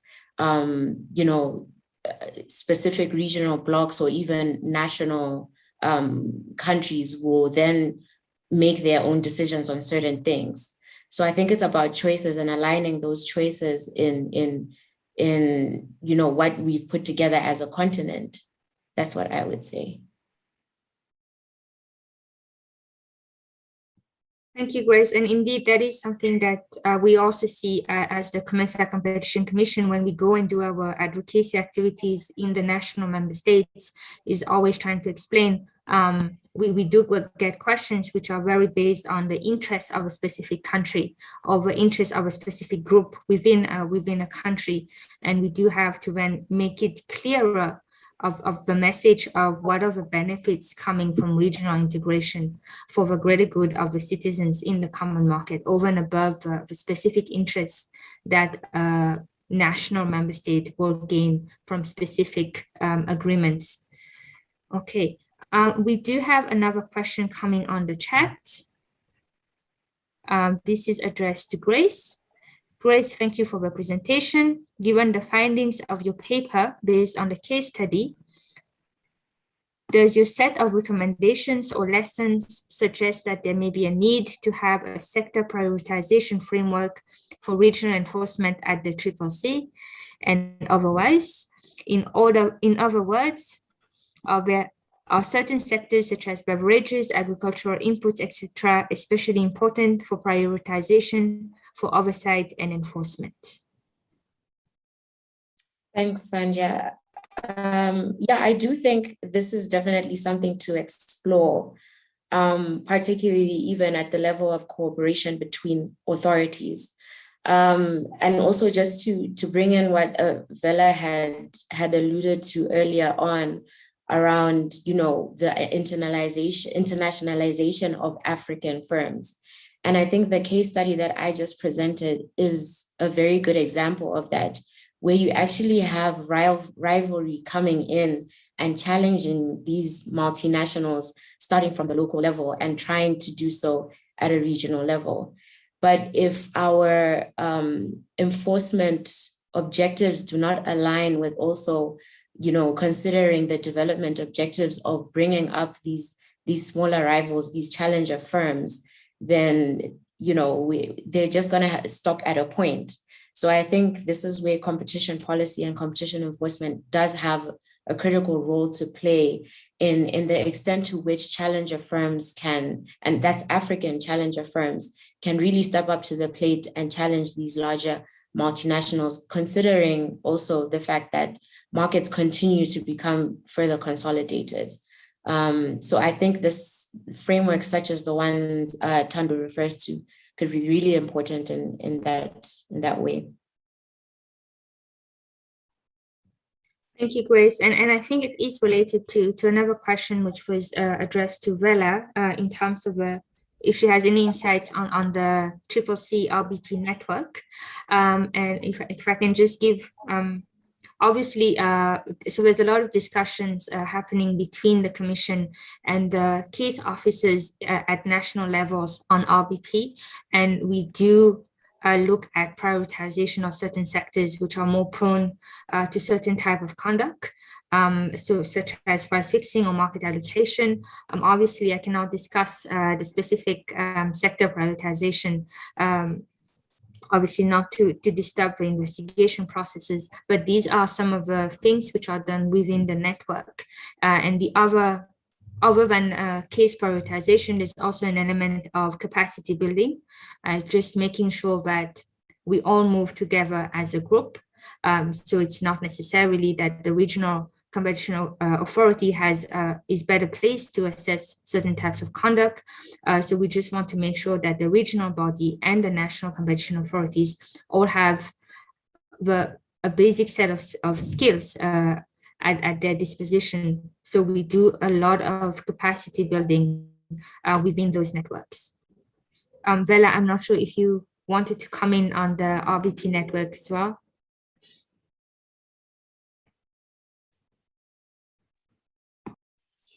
Okay, maybe if I could answer the question by Tando on the role of intermediary actors and if we are going to see more of them. Of course, with increased awareness on competition policy, we are going to see more actors supporting competition enforcement. And therefore, this emergency of actors entering the competition policy framework is not only going to increase at the regional level, but also at the national and continental level. And so far, we've seen a number of competition agencies pushing for introduction of competition law courses at the university level, and also having events such as competition essays and so on. And thus, the growth is going to be incremental and gradual, but I think in the coming decades, we are going to have a really big platform for intermediary actors. Yeah.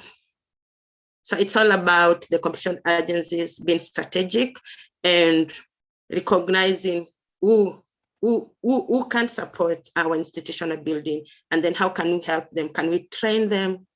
Can we increase our awareness programs? And with that, then we'll have a big pool to support institutional building of competition agencies in developing countries. Yeah. Thank you, Bella. Let me just try, I see our session is almost over. Let me just try and see if we can get Mr. Maroge back online.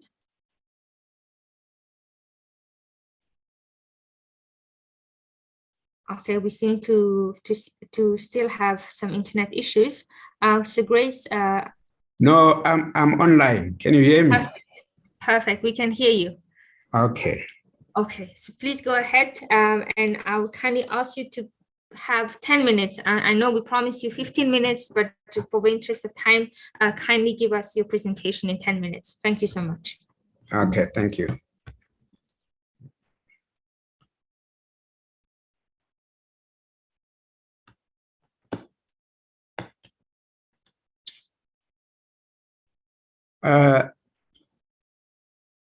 This paper was co-authored by the Deputy Commissioner of the Competition Commission and Mapato, who is the Divisional Manager for Market Conduct.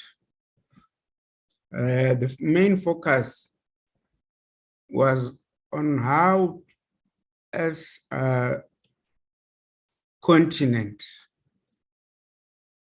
are we going to enforce these cross-border cartels? As you know, some of the country signed late, which gives us an indication of where things might go.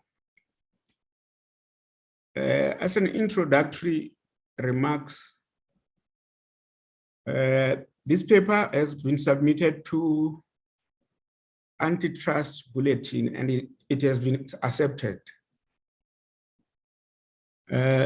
Africa presents an opportunity to explore alternative markets, pursuit of border regional integration through SACU, SADC, and the tripartite free trade area, including the AFCTA. Competition is very much important. And we need tools to enforce competition. You know, cartels are very, they can actually damage the whole economy. We have seen in South Africa with the cartel for bread, cement, and which were punished heavily by the Competition Commission. So it is very necessary to actually have an effective regional competition law, especially with the RECs, because that's where things start. The cartels, which you will find in South Africa, might also be found in other countries, but on a smaller scale, so that they don't expose themselves. So COMESA, SADC, SACU, and EAC, they have some provision on how to deal with cartels, not only cartels, even other regional anti-competitive issues. Despite the existence of the structure, cooperation has not fully been utilized. And it's understandable in terms of the continent. Some continents want their sectors to grow, and without support of cartels like cooperatives, those sectors will never see the growth. So it is important that we have an effective investigation process, which we all agree within the continent.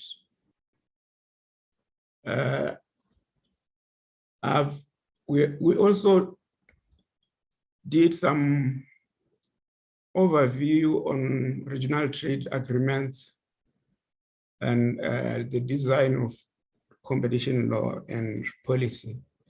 This is just a literature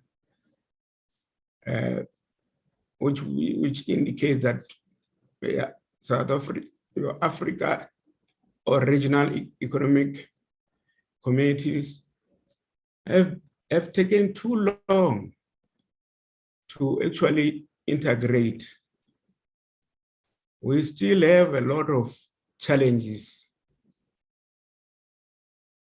because some smaller economies might enter into an area with bigger economies as a way of gaining market access to larger markets, while bigger countries may use them to pursue their own foreign policy.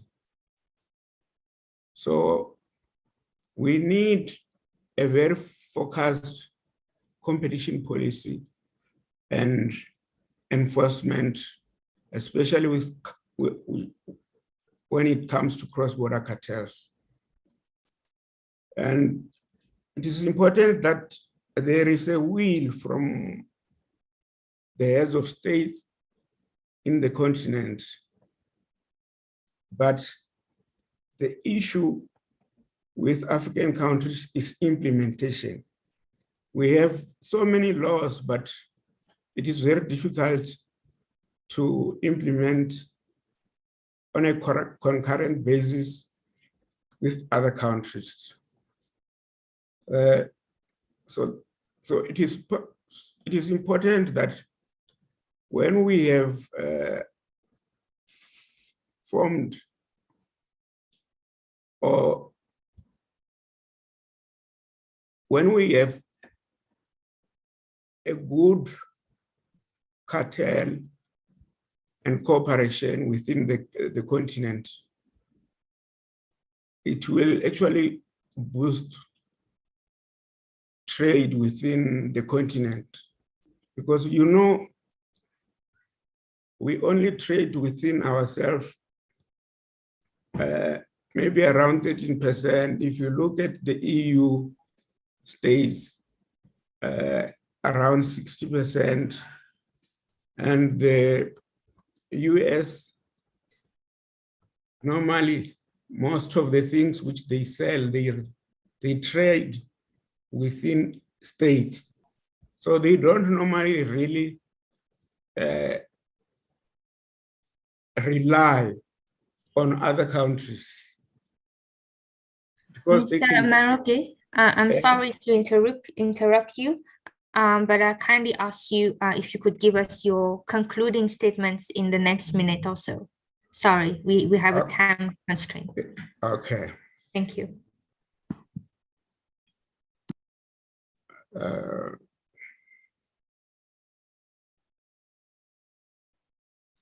So in conclusion, what we can say is that the process has commenced for phase 2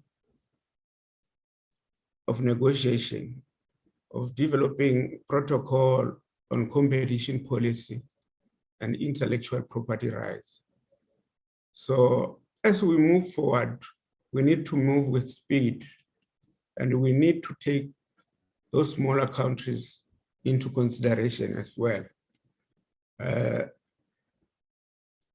And given that the existing competition law might not immediately be ready for adoption, it is good for those countries which have been having competition law for a long time to look at the EU model. Although we cannot use all the status of the EU, but we can learn a lot from the EU. The approach is to, through cooperation, with the desired results, not pushing smaller countries aside. So understanding of the place for competition law and policy in the construction of the region is very much important. And together with other laws which promote trade, investment, innovation, and actions by member states of the AFCA in the field of competition law and policy, have the potential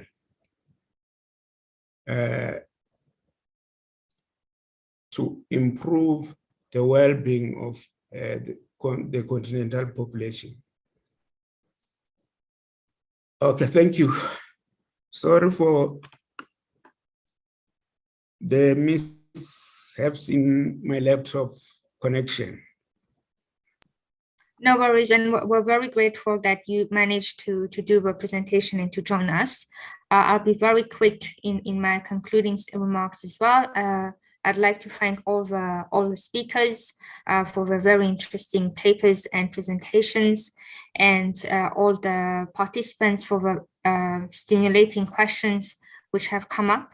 And finally, to thank the organizers for having us, and this was a very interesting panel. Ninette, over to you. Thank you very much, Sandhya, and the whole team. Indeed, it's been a very informative discussion, and we look forward to engaging you further. So for now, we'll in view of time, we'll take a 5-minute break, and then the next session will be run by Professor Imran, where we shall have 3 papers presented. So 5 minutes, let's get back at 12:03, then Professor Imran will take over. Thank you very much.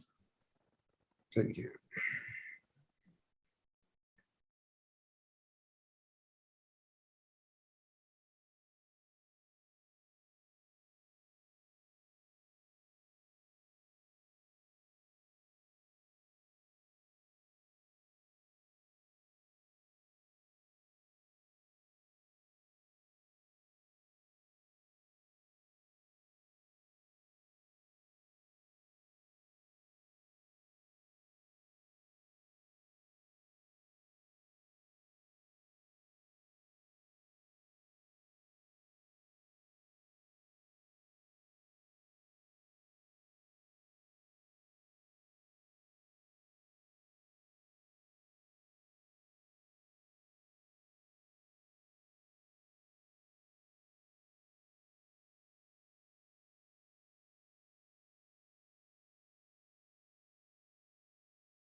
Hi, everyone.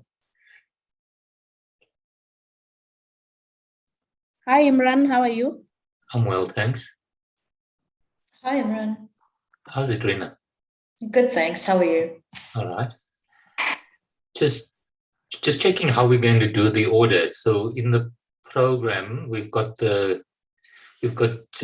Beatrice and Kefa's paper first, and then kind of Anthea and Simon, and then the third paper is Rina's. Do we want to stick to that as the order?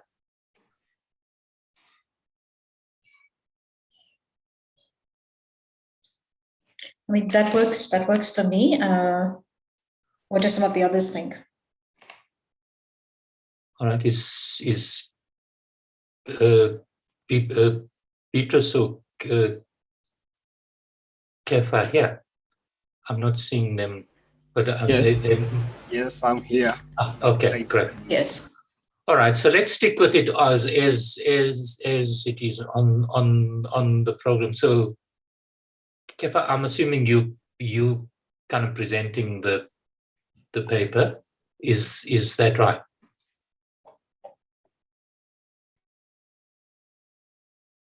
Yeah.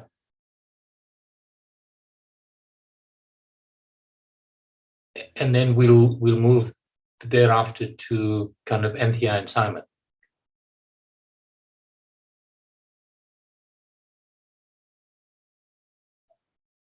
So I'll start us off at 11:03. Imran, we are trying. Oh, she's joined. Anthea is presenting. She's just joined. Okay, I see Anthea's on. Yeah.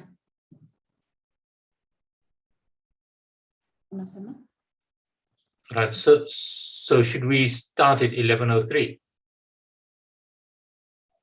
Yes, please. 12. Right. Oh, okay, sorry. It's 11:03 your time. Yes. Yeah. All right. Sorry about that.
Hi, everyone. My name is Imran Balodia, and it's my great honor to kind of chair the session. I'd like to just thank the organizers for the kind of invitation to chair this, and to thank the kind of authors of the three papers for the kind of really informative and kind of thought-provoking papers that we're about to have presented. The papers deal with the kind of important issue of kind of regulating the digital economy. I think for many of the competition authorities kind of in the region, we haven't had a huge number of big cases in kind of in this digital space, but my sense is that there are now quite a number of kind of smaller and interesting cases that are coming through the pipeline, which do raise some kind of pretty important issues that the authorities and firms and the kind of legal and kind of economics kind of community in the competition space are going to have to deal with, and each one of these three papers deal with one or other kind of aspect of this. So I'm going to just take us straight on to the three papers, which are firstly a paper on kind of on the issue of competition law and consumer protection in Kenya, and that paper is authored by Kefa Simuye, Beatrice Imbinia, and John Moati. We'll then move on to a paper by Anthea Paolo and Simon Roberts that deals with the regulation of mobile money, and we'll lastly then move on to a paper by Rina Dasne on kind of SMMEs and food tech in South Africa. So we'll take the papers in that order, and let me then hand over to Kefa, who's going to present the first paper. Over to you then. Yes, thank you, coordinator, for this opportunity, and thanks to everyone. So I'm not sure whether my screen is visible. Yeah, so our paper title. You can see your screen, but we're seeing the whole screen. It's not in kind of presentation mode. I don't know if you want to change that, or do you want to kind of keep it in this in this way, because we're seeing a PDF of the paper. Okay. I think it will take time to adjust it. All right. So, yeah. So I just proceed. All right. So our paper was actually focusing on consumer protection in Kenya. So one of the major issues that we had identified was that there are times when individuals, once they have done their shopping in a supermarket, they end up receiving some text messages from the supermarkets. Also at times when maybe you have purchased a product using Lipa and M-Pesa, you find the vendor or the farm communicating with you later on to give you some offers. Occasionally newspapers do send some SMS on breaking news to people. Then on WhatsApp, ever since it came into inception, we realized that there are some individuals, some marketers who are taking opportunity to share some ads in groups as well as DMing individuals. We thought that perhaps some individuals could be irritated by that. So we said, okay, let's do something about it together with Beatrice Mbinya and John Moati. So our objectives, we were trying to find out the influence of individual specific characteristics on a consumer's need for protection. These characteristics we identified to be age, residence or location, gender, parental status, employment status. Yes. Then the second objective was to find out the influence of individual specific characteristics on perceived digital marketing nuisance and preference alteration. Preference alteration in terms of a consumer changing their product purchase decision after receiving an SMS or after seeing an advert on WhatsApp or Facebook. Then the third one was to find out the influence of an individual's willingness to pay for protection on the need for protection, perceived digital marketing nuisance and preference alteration. And lastly, we were trying to find the relationship between an individual's need for protection, perceived digital marketing nuisance and preference alteration. Our background was informed by the understanding that actually preferences are what shape a rational decision making by an individual, and also that these preferences on their own were actually a reflection of biases, which were subject to manipulation. Even then, it is possible for preferences to evolve over time, and this is done possible by incorporation of new information or by new evidence. And lastly, individuals are brutally committed to the pursuit of their material self-interest. That is, the individual will always try to go for what is best for them. Then there were some previous studies that had been done. There was one in India, whereby the findings suggested that newspaper advertisements significantly affected consumer behavior through awareness, conviction, and interest in a product. Another study in Oman showed that ads persuasiveness and preference interference significantly and positively affected purchase intention. In Kenya, we had two studies, one by Ngetich and Auka, which showed that actually sports betting intention among university students significantly increased due to advertisement. Then another study by Hilda showed that product purchase intention significantly increased due to social media, advertisement, and search engine optimization. There were other studies which actually showed that this issue of alteration does not happen only to the consumer, but even the seller at times is altered. In particular, there has been this case whereby we introduced Lipa and M-Pesa in public service vehicles. Then some of the passengers were actually sending fare, then reversing it immediately. So it was some kind of trying to deceive the public service vehicle operators.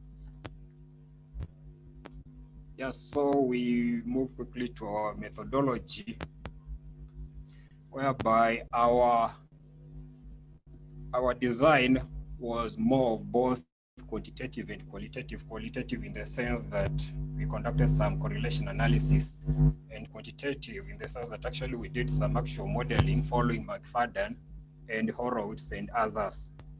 And the system actually had some 6 equations whereby the dependent variables, we had consumers product purchase, alteration by WhatsApp advertisement, by supermarket SMS, then perceived nuisance by newspaper breaking news, perceived nuisance by supermarket SMS, by WhatsApp advertisement, and lastly, the dependent variable in the last equation was the need for protection.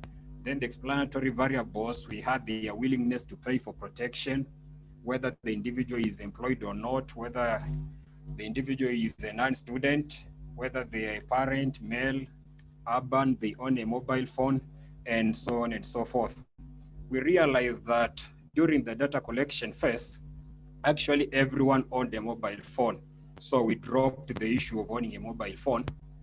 Then also the issue of being urban was successfully dropped because we realized that including it converted the model to be somehow not concave, which actually interfered with the estimation. So we initially had a sample of 68 WhatsApp users, but after some insightful comments from Professor Mwabu, we revised the models to reflect the ones we had, and that forced us to collect data once again. So that one gave us a new sample of 24 WhatsApp users. Yeah, then regarding the reliability of our scale, first we used the Likert scale, whereby we had options as either agreeing or yes, undecided or maybe, and disagree or no. Also, we had some binary outcomes. Then we found out that although the scale was not good enough, it was also not that poor.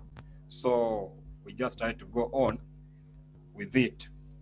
Then on the results, we established that purchase interference by supermarket SMS was significantly refuted when product offer SMS increased, and that age and platform shift intention significantly reduced the probability of disputing breaking news SMS nuisance. Then, of course, the other variables, we found out that they had no significant effect on our dependent variables.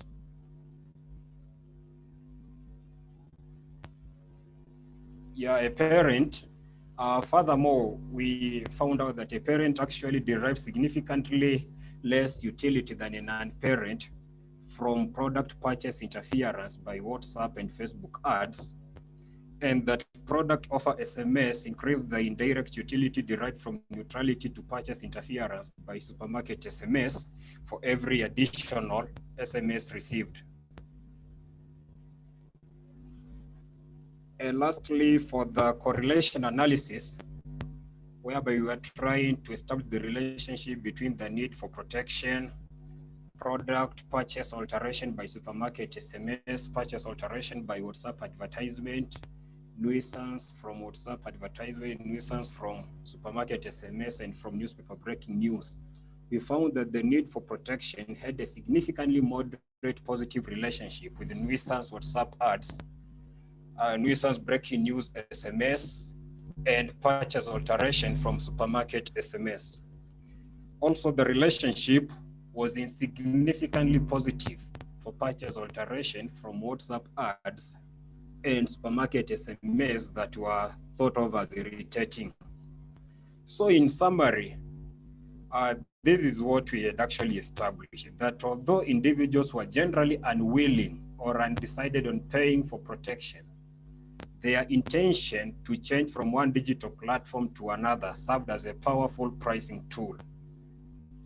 Yeah, I remember initially we were not able to actually use their willingness to pay to capture this issue of price, because including it made it impossible for us to find optimal solutions.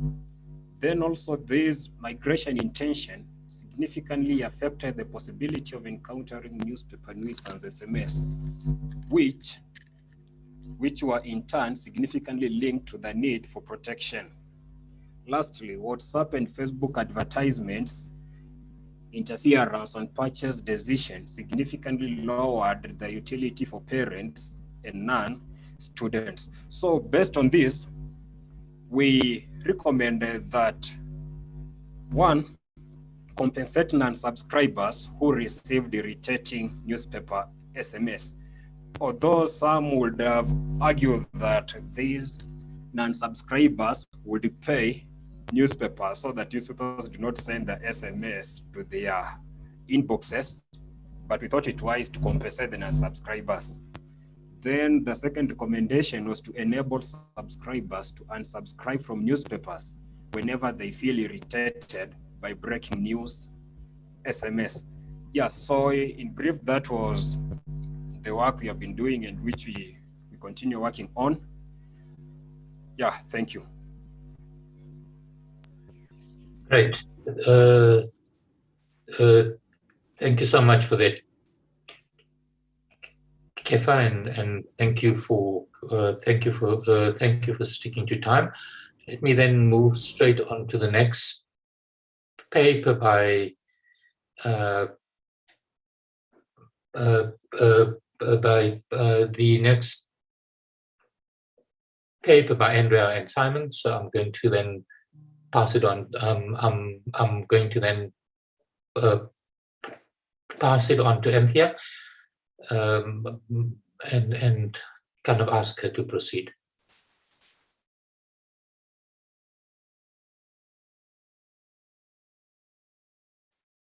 Hi, Anthea. Not unmuted. Okay, sorry about that. Good morning and good afternoon. It's a pleasure to be here to present this paper to everyone. My topic is on the competition and regulation of mobile money platforms, and I'm doing a comparative analysis of Kenya and Uganda.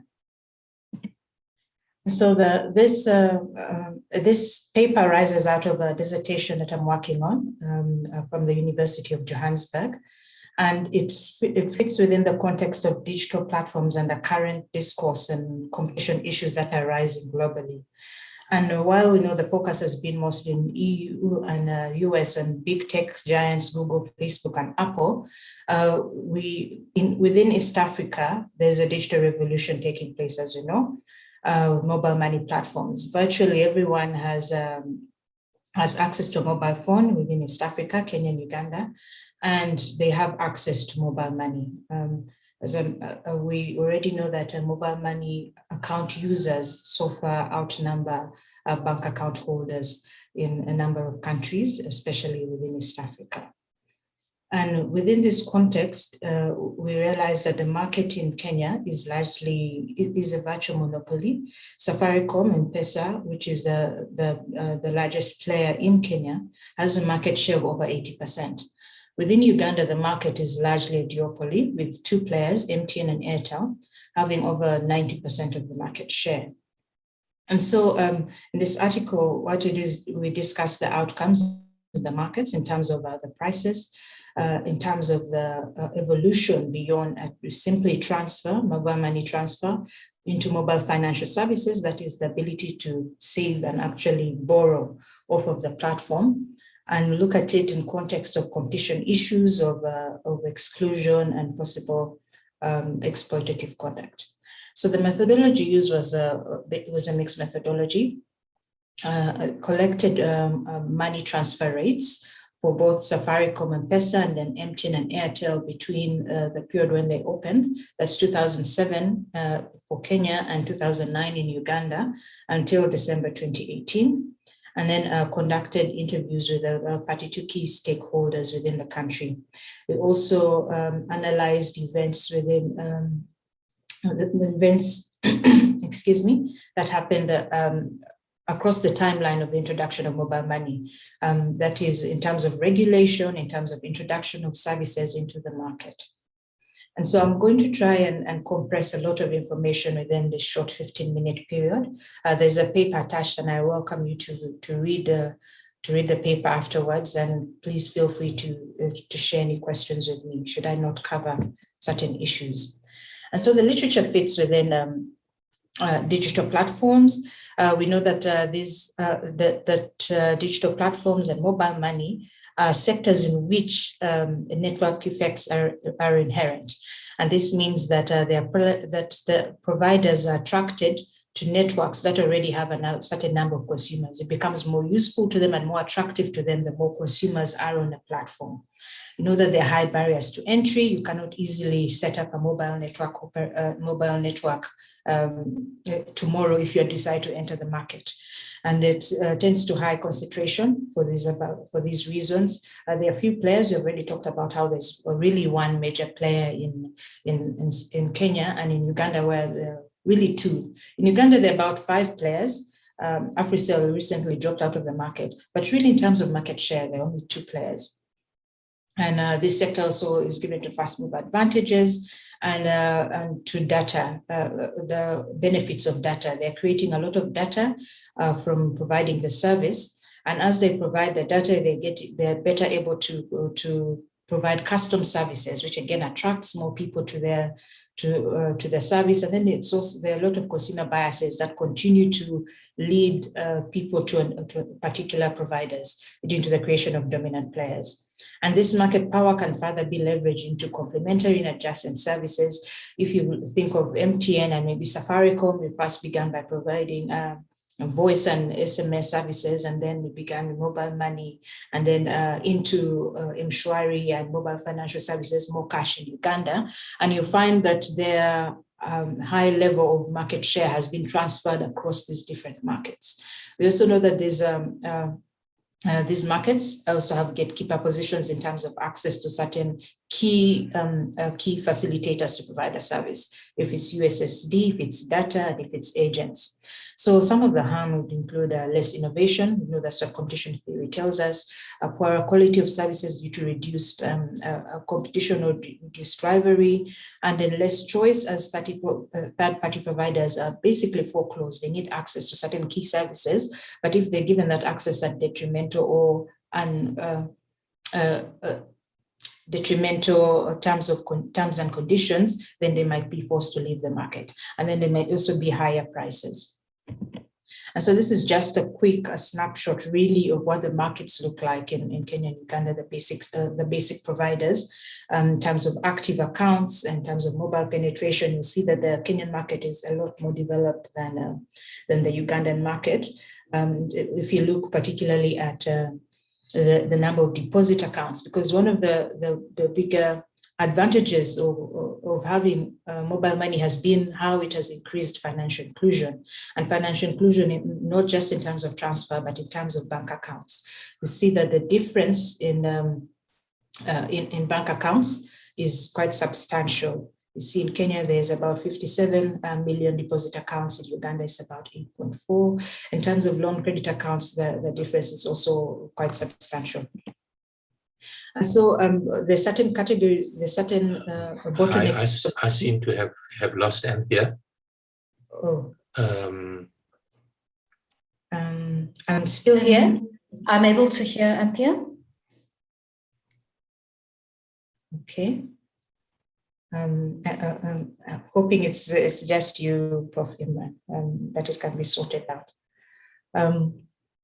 So in terms of certain critical challenges or bottlenecks, competition issues that have been already seen in the literature in mobile money, and which already can be reflected within Kenya and Ugandan market, there are three key areas in terms of agent exclusivity. Agents are particularly important because that's the means by which consumers are able to access to withdraw and to deposit money. There's interconnection in terms of the ability to transfer money off of a particular network to another network. And then there's access to USSD. And you'll find in all of these areas, the key players or the dominant players in the markets have been able to exercise their market power in that by exercising agent exclusivity for a period of time, they were able to foreclose certain players. But we see that the regulators were also able to step in Kenya.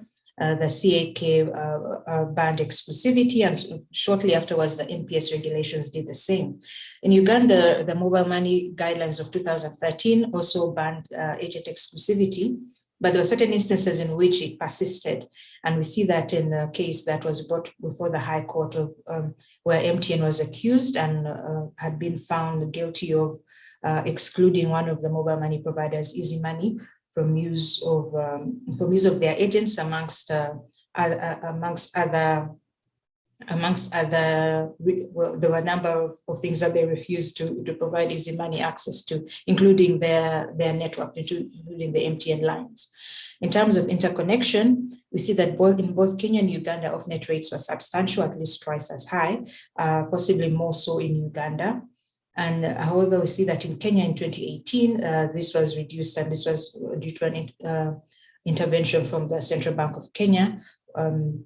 Whereas in Uganda, the same thing has happened in terms of the regulator has necessitated interoperability to be able to happen. That is the ability to transfer money off of one network into the next network, but off-net rates have been maintained, and they're still substantially high. In terms of access to USSD, a recent case in Kenya, and those of you who attended the master class and some of the classes during the week, we have already heard of these cases where CAK basically negotiated with Safaricom to reduce the cost for a USSD charge. You see, in Uganda, there was a study that UCC, that's the Communications Commission, commissioned another party to investigate the market of USSD and SMS, and found that both MTN and Airtel, the dominant players in the market, were charging rates that were basically equivalent to what Kenya was charging before the intervention. And so there are high prices there, and those high prices would equate to margin squeeze, and maybe correlated with some of the interviews we had with people in the market. These were excessive for certain players, and it really squeezed their profits. So those are kind of the key things that have been happening in the market in terms of possible of the conduct. And when you look at the prices, I mentioned that I collected prices right from the start of the launch of mobile money towards the end of 2018. And I've just picked here prices for particular ranges. I categorized them from the $5, $15, and $25 ranges. And you'll notice that for Safaricom Kenya, prior to 2012 and again to 2014, prices were basically the same. In 2014 in Kenya, you will see a sudden drop in prices, and that is for the $5 equivalent amount and the $15 equivalent amount, whereas there was an increase in the $25 equivalent amount for transfer in terms of fees. And you'll notice that during that period of time, it coincided with the banning of agent exclusivity. We'll see that it was the banning of agent exclusivity at that time, and there was a quick and significant response in terms of prices. By banning exclusivity, it basically meant that different players leveled the playing field and enabled different players, new players, whether it was Airtel in the market, who was the biggest competitor at that time, to have access and be able to expand and grow into the market. And you can see that, it resulted into a strong response in terms of reduction of prices, particularly for the lower categories of money transfer, which lower income people are usually transact. In Uganda, on the other hand, we see a slightly different reaction after 2013, in which prices increased. And we find during that period, basically a month or two prior to that, Airtel, which is one of the strong players in the country, and Warid, which was another player at the time, merged. So basically, there were a lot more players in the market prior to 2013, but Airtel and Warid, which were maybe the second and third players in the market, merged, which enabled Airtel to increase its market share. In other words, there was a higher level of concentration in the market, and we see that reflected in the pricing. Maybe to go a bit deeper into this, you see that from that period of time, this graph shows prices for the $15 equivalent amount. I just picked out one so that we could use it as an example, illustrate what I'm trying to reflect here. We see MTN and Airtel's prices. After the merger between Airtel and Warid in 2013, Airtel immediately raised its prices. Prior to that, Airtel's prices were substantially low, just barely over 200 shillings, Uganda shillings to transfer. But immediately, 1 month or two after the merger, prices increased, and that these prices have continued and basically reflected, been parallel or resemble the same prices that MTN has been setting. This is up until 2018. We see that for the on-net prices, including and the off-net prices, apart from a few changes here and there, they have basically remained the same, and there's been a substantial increase in prices, which of course has been detrimental to the to consumers. And this matters because there are basically two players in the market. There's really no one else. You're either an MTN or you're either an Airtel. And if there's signs of very little competition happening, it means that there's very little choice for the players in the market. I wanted to now kind of illustrate what may have, or what I'm suggesting may have brought a bit of the rivalry in Kenya.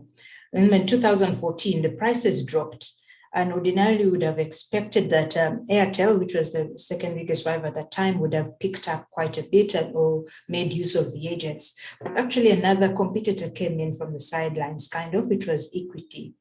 And Equity at that time, the regulations had also been released, which allowed agent banking, and Equity took that opportunity to kind of to grow its market. And you'll see that after 2014, right about here in the graph, you see that that is also roughly when Equitel entered the market. You see that Equitel's market share starts growing quite substantially and eating up mostly at Airtel's market share. And so that says a bit about rivalry, where rivalry may not ordinarily come from the sector in which you expect, and where it may, in such sectors which have network externalities, which are highly concentrated, it may actually be necessary to have a kind of a player that is in an adjacent market come in to create the necessary competition within the market. Because then we see once Equitel enters the market, there's a removal of agent exclusivity, and they're kind of capitalizing on that. We saw the reduction in prices as well. And those are the key things. I am also aware of time. So if I'm not clear somewhere, please feel free to get back to me. And so what this has tried to show is also that like the literature has shown, in digital platforms and in mobile money, yes, there are going to be certain areas of exploitative and possibly exclusionary conduct. but that where regulation stepped in, there have been certain changes. We see that in terms of agent exclusivity. We see that when the CAK forced or negotiated with Safaricom to reduce the USSD rates. We see that even when the regulator enabled Equitel to enter the market with their slim SIM card, although it was a novel product. And so it's competition authorities and regulators need to be able to respond proactively to certain competition issues that they see. We also know that market power needs to be understood in terms of rapidly evolving markets. As I mentioned, market power, the market share is transferred consistently over from voice into mobile money transfer into MFS. So some of these issues that we have seen now in the mobile transfer, the mobile money market transfer, are likely to be replicated across the different markets. And that's what competition authorities and regulators need to be aware of. But also because of the overlapping, the way it's not just telecommunications now, we're looking at now banking and finance, there needs to be that understanding or there's an overlapping role of regulation and competition authorities. So work cannot be done simply in silos, not simply in silos, and at the same time, there needs to be an understanding of stimulating innovation while reducing the detrimental effects of market power. We see, for instance, in Kenya, especially in comparison to Uganda, that while the market in Kenya is very concentrated, there have been certain cases of possible exclusionary conduct. They have been managed, and you have seen that in a reduction in price, including in off-net rates, where in 2018, off-net rates are basically removed, and it's cost the same to transfer money from Safaricom to Airtel as it does from Safaricom to Safaricom. And then there needs to be also an understanding that the importance of competition authorities. I believe in Uganda, the lack of a competition authority or independent regulator has also resulted in a slower response to some of these competition issues. We see that the high prices are still being maintained within Uganda. The advantage of having a competition authority or an independent player is that they don't have entrenched interests, or they don't have strong influence from particular sectors. You don't have other roles that may contradict. You're not a bank. Yeah, I'm slightly concerned about time. So okay. Can I request that you... 2 sentences. That you conclude. Thank you so much. Okay. So the role of regulators and just the awareness of having to be of performing, the importance of having an independent regulator does not have conflating roles and other interests that they need to balance out. And so, yeah, that's basically it. Thank you. Great. Thank you so much, Anthea. Let us then move straight on to the last paper by Rina, and the papers on kind of SMMEs and food tech. So over to you, Rina. Thanks very much, Chair, and thank you for this opportunity to present some of our ongoing research on food tech and the role of food tech in supporting small and medium-sized enterprises in South Africa. I'm just going to put this onto slideshow mode. Thanks. So this is a work in progress, piece of research that is a work in progress undertaken by myself from the Center for Competition Regulation and Economic Development at the University of Johannesburg, and Dr. Arthi Krishnan, who is at the University of Manchester. So we started becoming interested in food tech around the opportunities, or based on the opportunities that it has for greater participation and inclusion. And this is really in light of the highly concentrated markets that we have at different levels of food value chains in South Africa. So if you look at the input level of food value chains at the agricultural or primary agricultural level, fertilizer markets, seed markets, various agrochemical markets are all highly concentrated. Similarly, at the food processing level, we have As an example, in the food and beverage category, the largest 20 manufacturers account for around 50% of total income. And within specific food value chains, these market shares are even higher, the levels of concentration are even higher. Similarly, at the grocery retail level, we have a highly concentrated national grocery retail market, with the largest 5 supermarkets controlling 64% of that space. And these players also have their own e-commerce platforms, especially, which have really been boosted, I think, since the onset of the COVID-19 pandemic. So we were interested in understanding where food tech can fit in and what kind of opportunities it can offer small and medium-sized enterprises. And of course, that has knock-on effects on employment. So in terms of a definition, we look at food tech as quite wide-ranging. It refers to the application of technology of any sort to improve both agriculture and food production.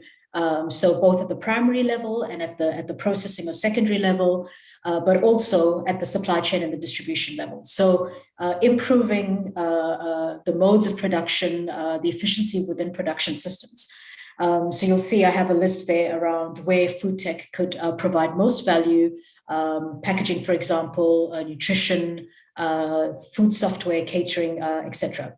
However, in our paper, we distinguish between food tech and agri-tech. So agri-tech, we sort of define at the more upstream level, and that involves technological innovations to improve agricultural productivity. And we don't focus as much on agri-tech, and our focus is really on the food processing, supply chain and distribution down to the retail level. There's some interesting work, of course, that has been done on agri-tech, including by my co-author, Dr. R.T. Krishnan. And I've just given some examples of what we mean by agri-tech at the upstream level. So why are we interested in food tech? Because we think that food tech can really open up otherwise underserved or weakly served markets, particularly in low-income areas. And it can also improve access to inputs for various SMEs. So what do we hope to achieve with this ongoing research? It is very much the beginning stages. We're still trying to conceptualize the food tech landscape in South Africa. And the first thing we're trying to do is to compile a comprehensive data set to try to understand who are the main food tech players, particularly the SMEs, and what do they look like? Which levels of the value chain do they fit in, and how do they interact with other levels of the value chain? So currently we have 135 food tech firms in our database, which we've collected information from various public sources. I've listed a few there. And the idea is to develop what we're calling a rapid assessment framework to understand the complex relationships, both from a demand side perspective and a supply side perspective, that's formed between platformized SMEs. And we also need to understand, or we want to understand, the quality of the relationship. So it's not just understanding how to map the value chain, but the quality of relationships between various levels of the value chain, because that's, of course, where important aspects such as power and power dynamics come into the picture. And that's, of course, where competition issues also arise. We also hope to understand what kind of value creation or upgrading happens in these value chains, and to try to understand where value is captured, at which level of the value chain is value actually captured. And the ultimate objective is to create a tool to generalize these findings from much larger samples of SMEs. So in this paper, we have just tried to test this rapid assessment framework on 3 case studies, but we hope to, of course, expand that once we've fine-tuned it a bit.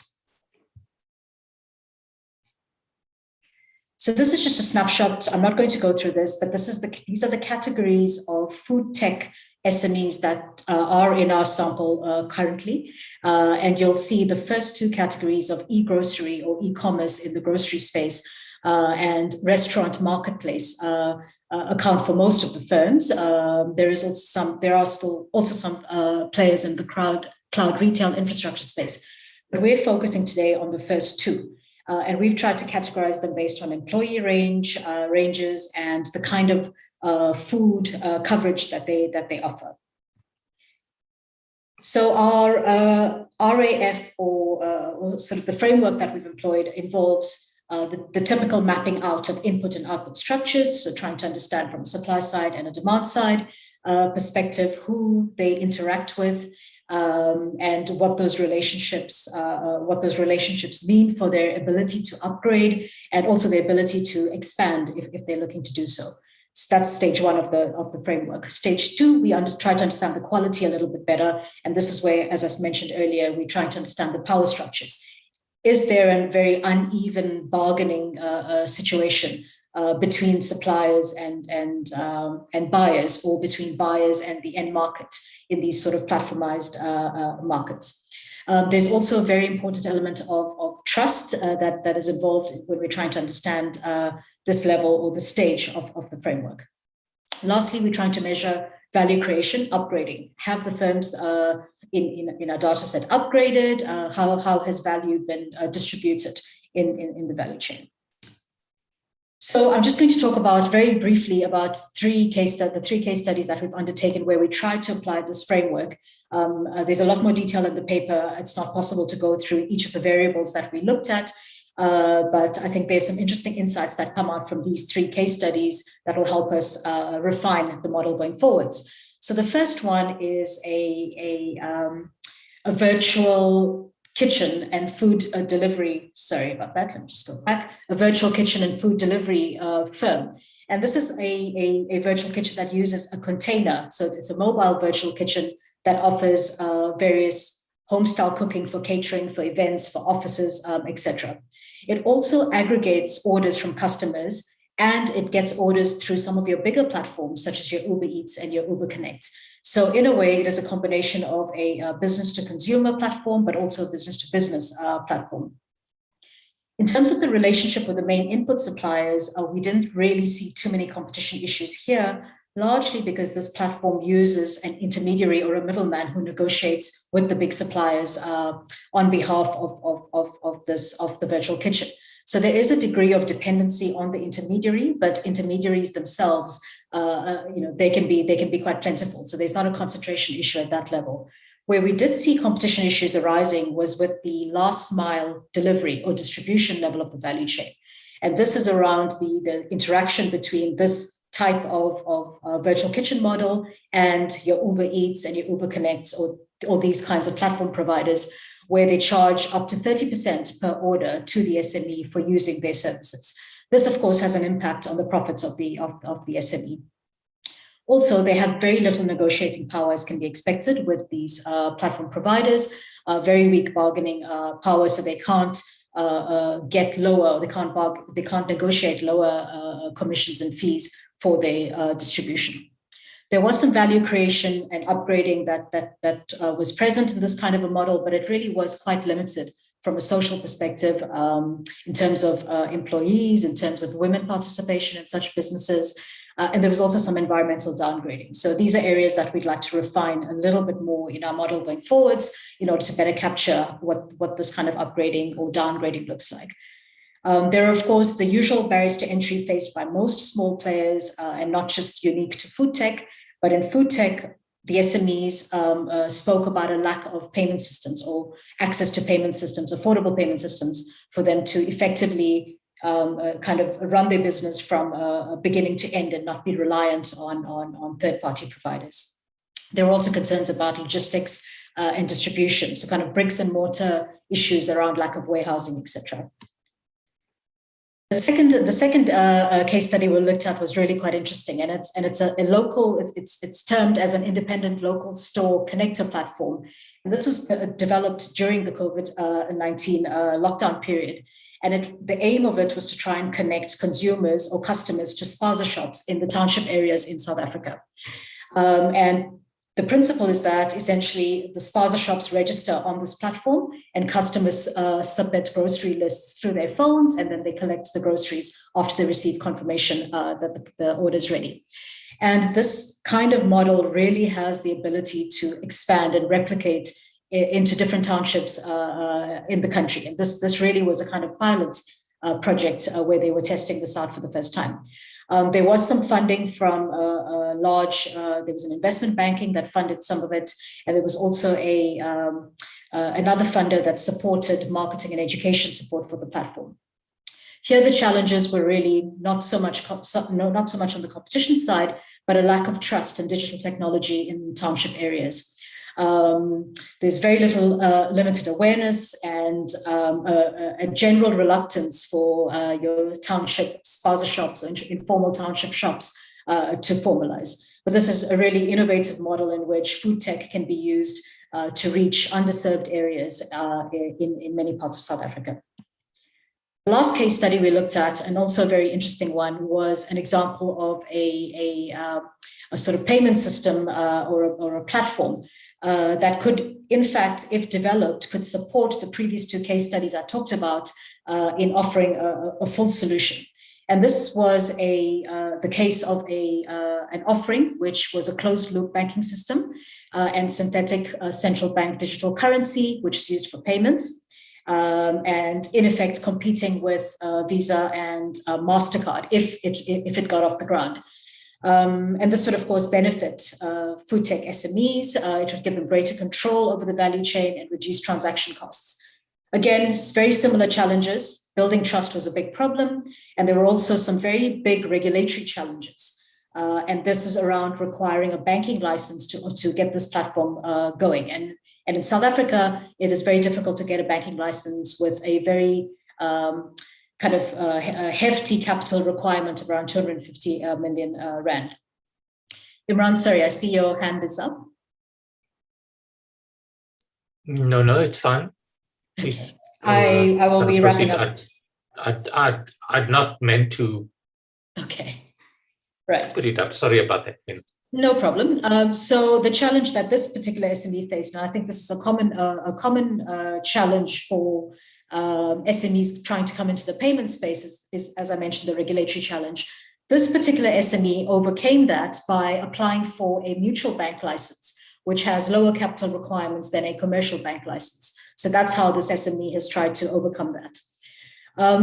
There is, of course, in this space or in the payment space, issues around prudential regulation. Lots of concerns around fraud, money laundering, cybersecurity risks, and so on. And therefore, there is a need for to be careful about regulating these types of payment platforms, and there is a need for prudential regulation. But there needs to be some sort of there needs to be a balance such that such firms are still encouraged because they do offer a very valuable service to other SME or food tech firms. It needs to be balanced against some of the risks that I've highlighted in that bullet point. So South Africa has set up what's called the Intergovernmental FinTech Working Group, which is really set up to do exactly what I've just talked about, to try and see which food tech firms, particularly in the payment space, have the potential to benefit the food sector and the potential to create greater inclusion in food systems. And they try to lower some of the barriers to entry for new business models, whilst ensuring that the regulatory framework also mitigates some of the very, very serious risks that might be involved. And this body is made up of various financial sector players. I've listed a few of them there. You can see the National Treasury, the South African Reserve Bank, etc. And what this group does, it provides a safe space to experiment. So it's a regulatory sandbox in a sense, as that's one of the offerings that it has, to allow these kind of startups to kind of try and run whatever offering they have and before they bring it to the market. So developing this kind of payment system might have really helped the two other SMEs in e-grocery and in the restaurant marketplace that I talked about earlier. So what are some of our thoughts around policy, or where policy needs to go in order to encourage these three classes of SMEs that I've talked about, but also the very many others that are in our database that I haven't had a chance to talk about today? Well, on the competition and regulation front, we know that network effects in these kind of markets can create a few large players that can potentially become dominant and potentially abuse that dominant position. And there really is no space for negotiation when it comes to terms and conditions of contracts, particularly if SMEs in food tech are dealing with large platforms. And this is the example I had given about needing to deal with the likes of Uber Eats and Uber Connect for the last mile delivery. And of course, the Competition Commission of South Africa has tools in place to deal with these problems. The latest is the market inquiry into online intermediation platforms, and that's just it's just currently underway. So there are no findings yet, but these kind of issues that SMEs in food tech have can be ventilated as part of the processes in the market inquiry. What is in place, or provisions that are in place already, are the price discrimination and buyer power provisions, which also serve to protect SMEs. And some of the provisions under those sections of the Act can protect food SMEs as well when it comes to their very uneven bargaining position. Then in terms of payment systems regulation, as I mentioned earlier, we have to, whilst ensuring prudential outcomes, we also need to make sure that they don't create insurmountable barriers to entry with very high requirements. We also need to think about the role of the incumbent firms that might be making it harder for new entrants to get licenses or access to licenses, and what needs to be done to lower that barrier. Then there are a range of other areas that need to be also developed in order to encourage food tech SMEs, various digital systems to sort of enable traceability and certification. And this particular point talks to creating greater trust in food tech SMEs. This is fairly new, and there isn't a lot of trust, particularly in sort of peri-urban and township areas around the role of food tech firms. We also need to build, of course, capabilities, skills, and that requires training in kind of STEM subjects and specialized programs at university level, or even at out of university level. So these are the things that need to be in place in parallel to enabling competition and regulatory framework. There is the current Agriculture and Agro-Processing Master Plan that is looking at what an enabling ecosystem of support would be, including for food tech firms. And this is one step in the right direction in trying to create this enabling environment. And lastly, there's a need to build network relationships for these SMEs. In our paper, we kind of map out the very complex network that these SMEs are part of, and enabling that, including as part as public, including through public-private partnerships, can help SMEs kind of get their foot in the ground and start transferring skills and knowledge within a particular network. There needs to also be some kind of shock support, and we've seen this most clearly during the times of COVID-19, where the exceptional events that happen, and SMEs are the ones that suffer the most when these things happen. So this might be useful to have some kind of a buffer for SMEs in food tech. Publishing databases, lists of suppliers will help SME food tech players in the market as well. This is in conjunction with various forms of training and technical support. There's also other incentives that can be provided: tax breaks, logistical support for food tech SMEs, and last but not least, setting up and strengthening accelerator programs and sandboxes to allow these kind of food tech SMEs to participate and just give them the space to experiment and improve their offering. And this can, of course, be done by government, but also through partnerships with businesses and extended networks, alongside development finance institutions. Imran, I'll stop there, and thank you very much. Thank you so much, Rina. Since we started at about 5 past, I hope the kind of organizers are not going to be upset if I steal 5 minutes from the next session and take us until 5:12. I just wanted to thank all three of the kind of presenters. I think we've had 3 papers that deal with a set of quite complex but quite different issues in the digital platform space, and it's really nice to see this kind of detail of work kind of happening, kind of in this kind of detailed work happening kind of throughout the region. I just had a few kind of suggestions, which I just like to share. So I kind of really kind of enjoyed Kefa's paper it took us into important new kind of areas around kind of consumer protection. But I did have a bit of a concern about the methods used. I'm a little unconvinced about.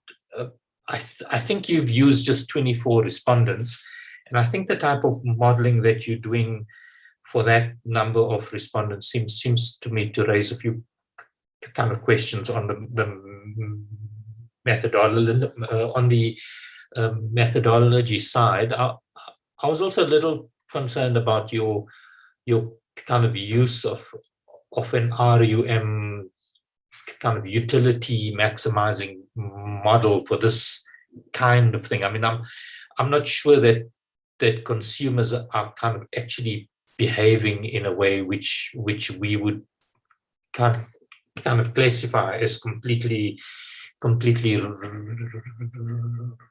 rational in the way that we deal with all of these SMSs and things that come our way.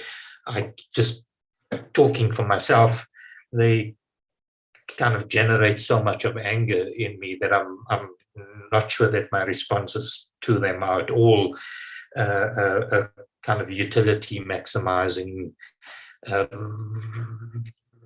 rational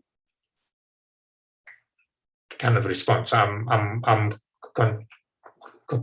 concerned about the kind of theoretical model that you're using. Just on, I kind of really enjoyed Anthea and Simon's paper. I think the lesson from it is in these payment system markets where you do have a regulator and where that regulator takes kind of action, we see a drop in prices. Where that isn't the case, we see a rise in kind of prices. And I think those contrasts are quite interesting. I would just like to know a bit more about the kind of Airtel merger and why that was allowed by the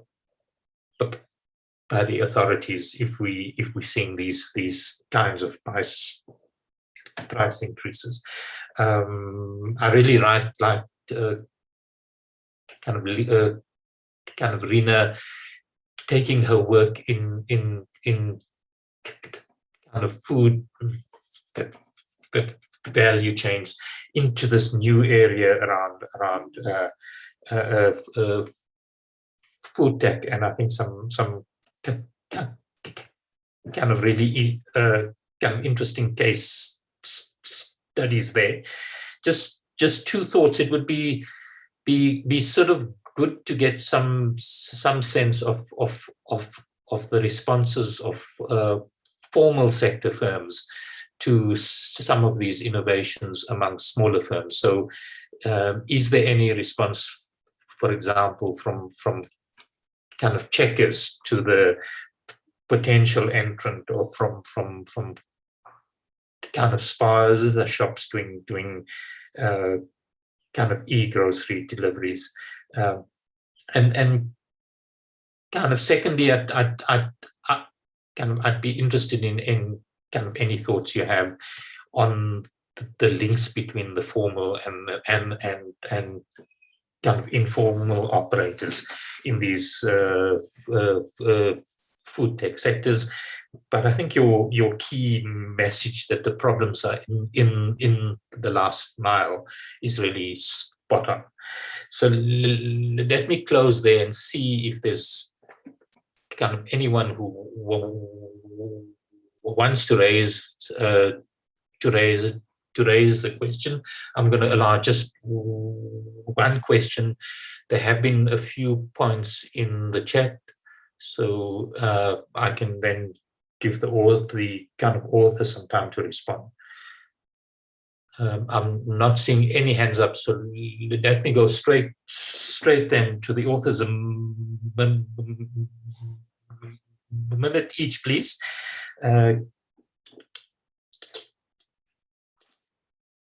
Kefa, any thoughts from you?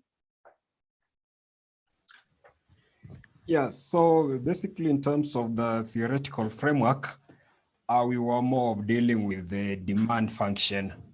But for the other concerns, those ones you're still working on, we'll incorporate them into our work as time goes by. Right. Thank you. Let's then move on to Anthea. Thank you. I liked your summary of of the findings from the paper about whether worried why the regulator allowed for the merger to take place. It occurred within a space when there were a lot of there was a drawn out price war that was taking place. I think it had become unprofitable, but at the same time, I think the absence of a competition regulator complicated matters. Because the communications regulator has a duty is really looking at the telecommunications mandate and might be a bit limited in terms of looking at mergers and acquisitions and competition effects that are thereafter. So that's good. Great. Thank you so much. And thank you so much, Anthea. And last but not least, Rena. Thanks very much, Chair. Yes, I think your point about what is the formal sector's response to this, particularly the large grocery retailers, is a very interesting one. And especially during COVID-19, we had seen that the formal retailers had all really upped their online sales channels. And for example, Checkers has Checkers 60, Woolworths has Click and Connect. So they really are, kind of upping their game when it comes to the online sales. And what does this mean for some of the SMEs that we interviewed? It's definitely something that we have to look at more closely and what kind of advantages the bigger players have over the SMEs in that space. And I would imagine it is really enhancing the market power of the already very large supermarket chains. I think also the link between formal and informal players in this food tech space is going to be very, very important. And this is where I think one of the case studies that we did was trying to bridge that link between spaza shops and their suppliers by offering this formal platform. And the reluctance of spaza shops to formalize was also quite an interesting takeaway from that. There was a question in the chat about the 30% commission that some of these big platforms charge. And I think that is actually, you'd be quite surprised, that's quite common in many countries in the world. So in the chat, I've just listed some countries that we looked at where we did a comparison of what those commissions were. And in China, the Philippines, Singapore, and in a few other places, I think in the US as well, we are looking at these high commissions of up to 30%. And in fact, there have been interventions in those countries to reduce that. So it's a well-recognized fact that those high commissions are extracting margins from SMEs. Thanks, Imran. Right. With that, let me thank all of the authors for the great papers, for the great presentations. And with that, I think I'll then close the session, and kind of apologies to the organizers for going a bit over time.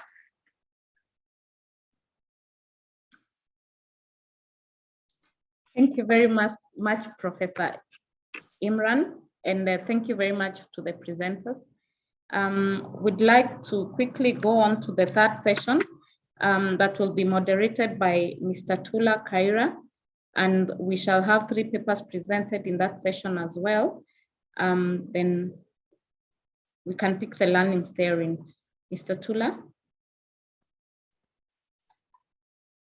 Thank you, Ninette. I don't know whether I'm audible enough. You're audible, but we can't see you. Okay, well, my video is on.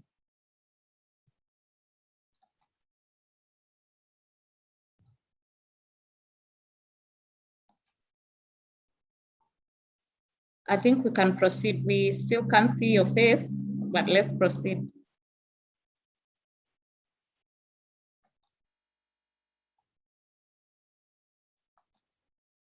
Okay, yeah, especially that where I don't know what's happening, but my video is on here. Just to thank the organizers for this great great interaction. And of course, I was following the previous presentation and quite interesting.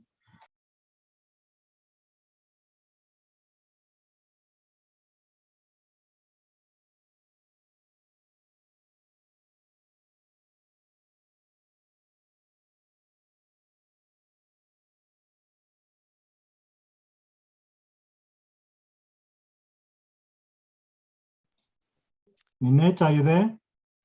So we Yes, can hear you. Yeah. we can hear you. Okay, if you can just give us a brief background of the presenters. Mr. Kaira, I suggest that they introduce themselves shortly, and then as they proceed with their presentations. All right, the first presenter we have is Professor Simon Roberts. Hi, Simon. Hi, Tule. Simon will be leading us in assessing agriculture markets in Eastern and Southern Africa, implications for inclusion, climate change, and the case for a market observatory. And I think that was quite an interesting suggestion that I don't want to preempt, and I'll leave it to the professor to lead us there. And following the professor, we'll have Anthony Fellet and Amy Wagner from Genesis Analytics. I can't see them here. I hope they'll join us so that they're on, Tule. Yeah, don't worry. Cases of COVID-19 and price gouging, very interesting things which have come out from the COVID situation that we've experienced since 2019. And of course, we have Ms. Carissa Moto Padeachi, who from CRED will give us some aspects, perspectives from regional cartels and effective enforcement. A case from Southern Africa, which is a dear topic to a number of us. So please, without wasting much time, we're already late. We'll just have Professor Roberts, please lead us into issues of agriculture, which are very important for us in Southern Africa. Thanks very much, Tule, and thanks to the organizers of the conference. Let me just share my screen. You know, I struggle to do more than one thing at once. Right, can I confirm that everybody can see my slides and that they're going to be full screen just now? Yes. Yeah, I can see it. Fantastic, thanks, Anthony. Okay, yeah. So thanks very much. This is work in progress. There is a working paper which is available, and I'm not going to present all of it. I'm going to just go into a couple of kind of illustrations of the issues that we're looking at, and then elaborate a bit at the end on where we think this needs to go, or what the kind of recommendations and proposals are, and hopefully have some engagement on this. I've kept it also pretty short. We have talked about this in the classes during the week, and so I'm going to also drill into a couple of examples, which will be additional to the presentations that I did on competition and sustainability during the week. As you can see, it's the working paper is co-authored by myself, Grace Nsomba, and Tommy Futi Chabalala at the Center for Competition Regulation and Economic Development. So, I mean, there's as we're all aware, you know, there's increasing urgency about addressing the implications of climate change, and a lot of this is around how quickly we need to reduce emissions globally, given the slow rate of change, and you know, the ways in which various mechanisms that have been put in place are not really having the desired effects. At the same time, there's lots of technology changes in areas like energy and transport, which are being developed, and this all relates to mitigation. But obviously, at the same time, we need to think about adaptation. As the International Panel on Climate Change has made quite clear, global warming is already with us, and we're already on track to overshoot the targets of 1.5 degrees. And in actual fact, the global warming over land is greater than over sea. And in fact, Southern Africa particularly is a hotspot, but Southern East Africa temperatures are going to warming at double the global average. So we need to be thinking about changes that are happening and happening right now. And so adaptation is also very, very important. But What's not also being paid as much attention to as it might be is the fact that food and agriculture account for around 1/3 of global emissions. Now, of course, it depends on how you do the accounting when you're looking at, say, transport, or the transport of food, which is having this effect.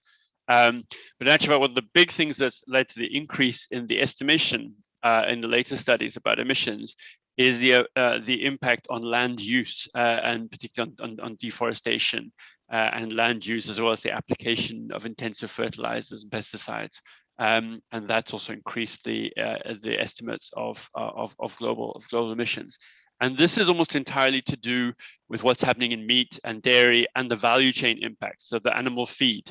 This is really about soya, but also maize. And this is very much about developments that have happened historically in the US in terms of the expansions of land there, and more recently in countries like Brazil, and the growing demand that's coming particularly from China, but other countries around the world. So we've got a kind of clear and present emergency, if you like, in food and agriculture, particularly in Southern East Africa. And the question is, what's competition got to do about it? And I'm going to argue that actually quite a lot.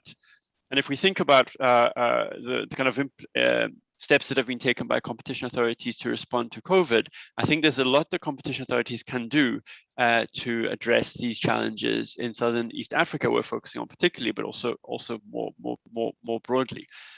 In this context, it's important to note that the IPCC projections have got drying in Southern Africa along with the warming. So South Africa, Botswana, Swaziland, southern parts of Mozambique, Namibia are going to become increasingly drier overall, but not Central and Eastern Africa. The average rainfall levels are projected to stay good, and there's actually abundant water in many of those countries.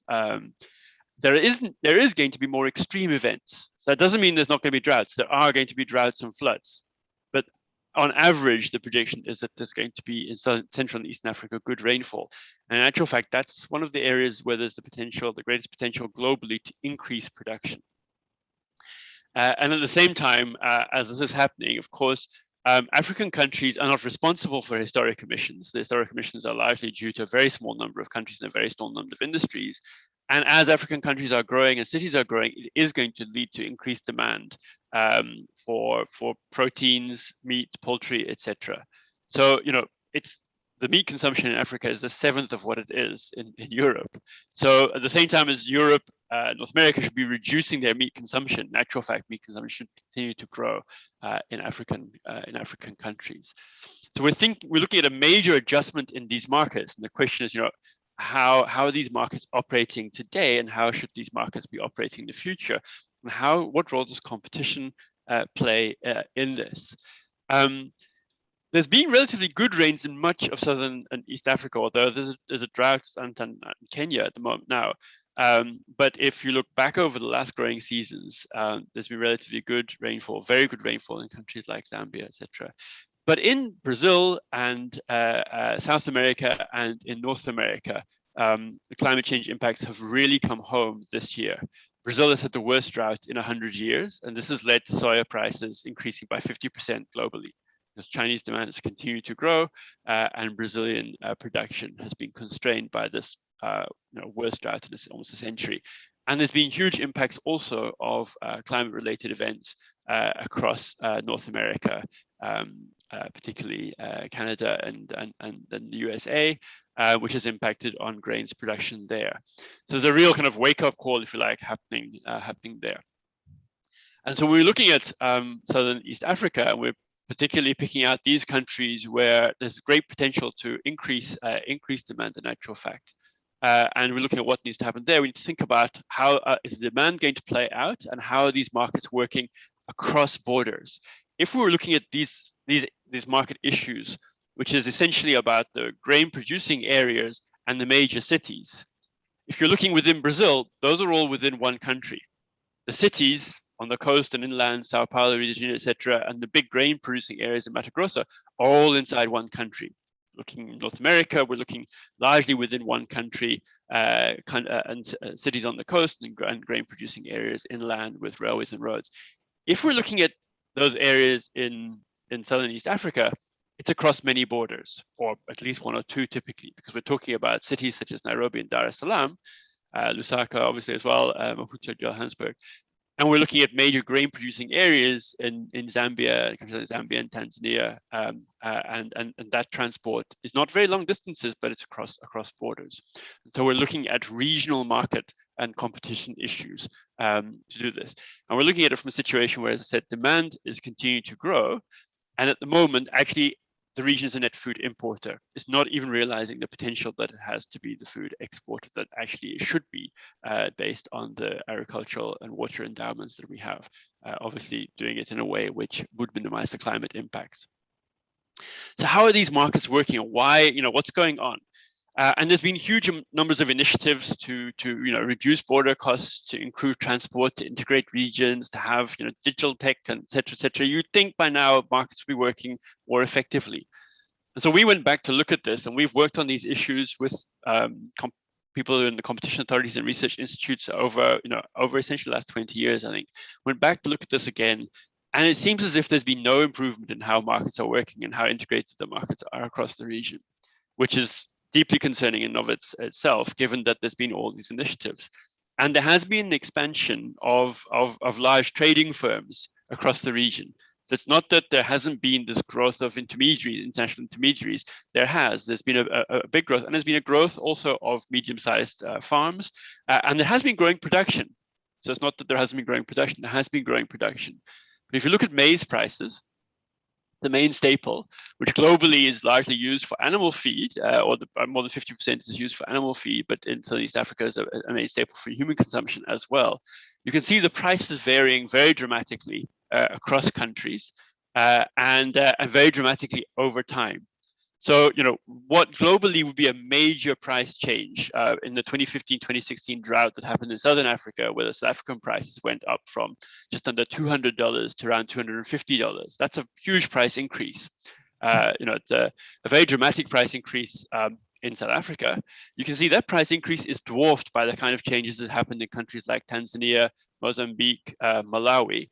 And the price differences between countries are much bigger than transport costs. And so we've got these huge price swings happening and huge differences, which are much greater than transport costs. And there's a number of reasons for this, including governments putting export bans in place, which are minimizing or preventing some of the surpluses then being traded into areas which are deficits. We also can see in 2018, 2019, the impact of the two cyclones that came into Mozambique and affected Malawi and that region, having a huge price spike there. And so these markets are not working effectively to kind of smooth out these changes. If we look just at the most recent period, and that's on the right-hand side. Left-hand side are prices that we've got from different sources, and they're not very good. Some are retail, some are wholesale. There's also problems with the data. One of the things about the observatory is the need to improve data.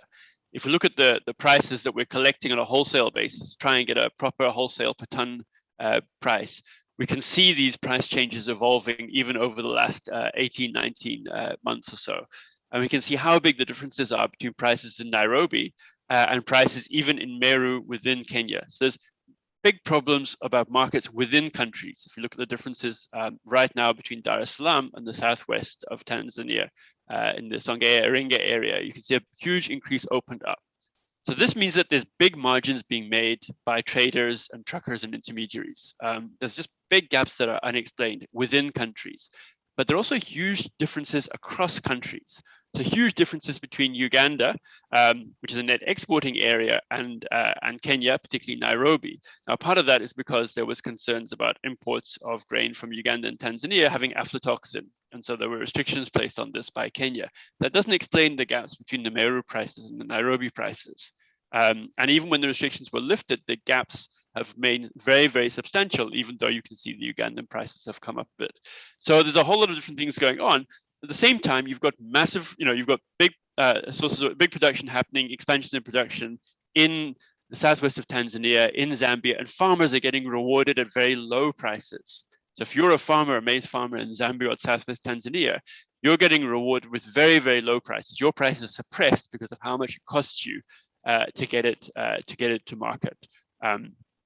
the differences shouldn't be more than $50 to $100 a ton for transport across the whole region, if you're looking at the kind of reasonable transport costs.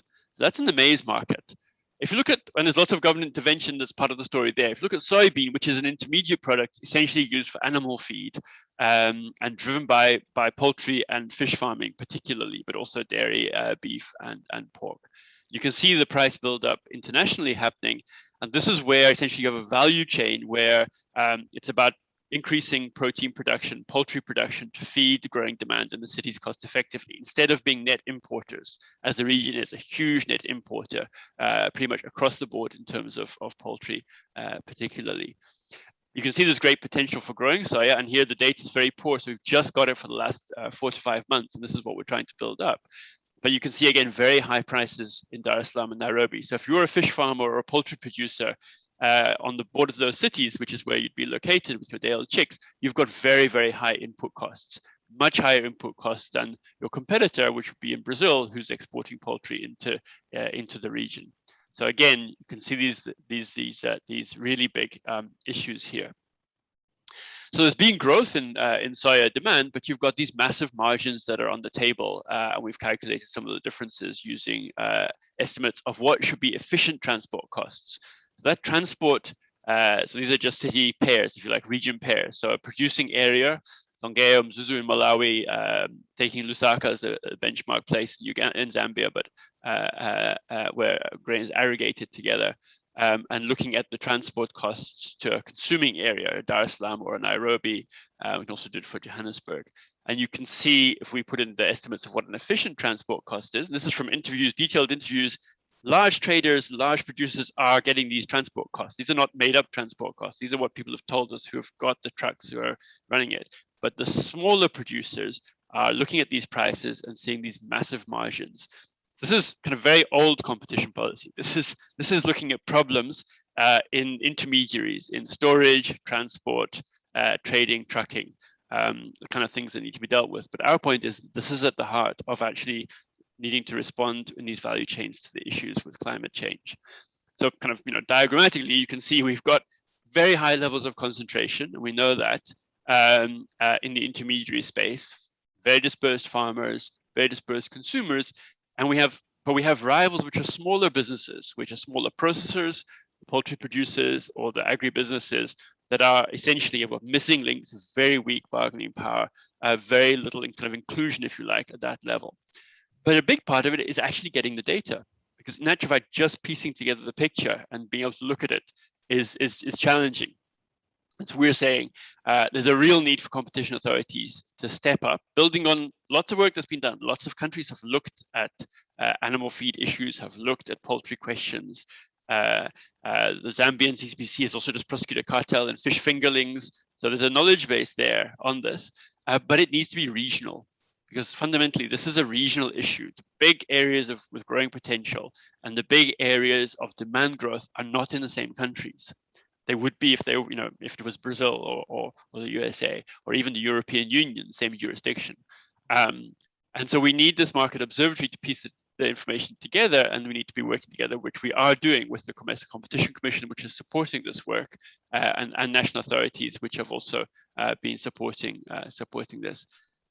So really it's about competition as part of the puzzle to make markets work more effectively. There's just a much greater urgency because of the implications of climate change and the range of challenges that this poses for us all. Let me finish off there. Thanks very much, Tula.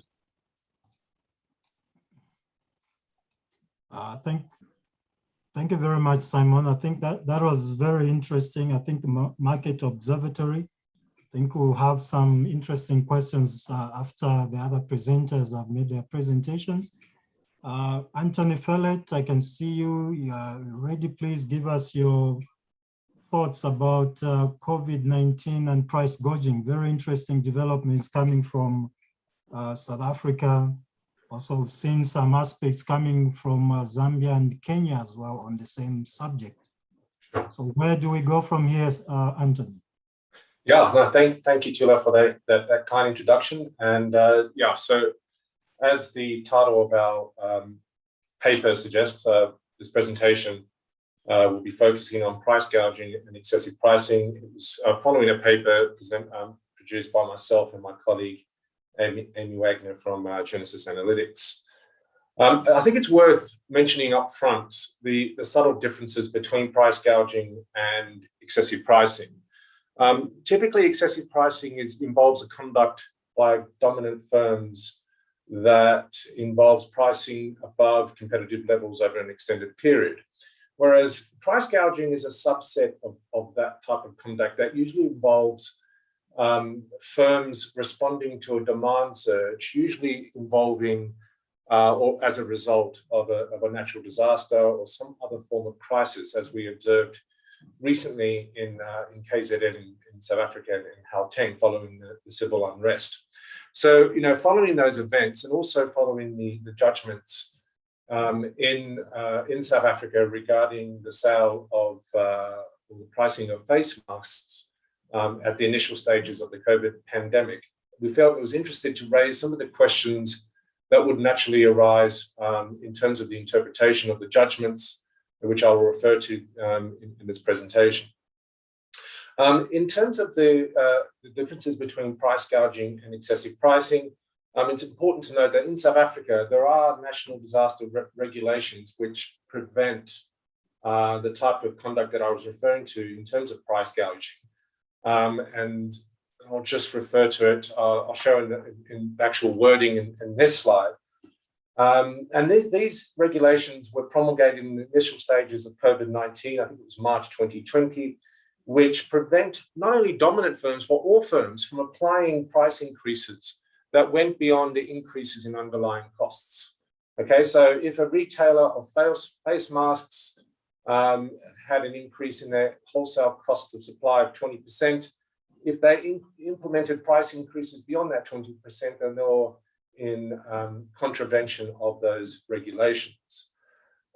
Now, these are well-intentioned regulations, and they go a long way in protecting vulnerable consumers from significant price spikes of essential products in a crisis. And importantly, these regulations apply specifically to a prescribed list of products and services that were deemed essential for dealing with the effects of COVID-19.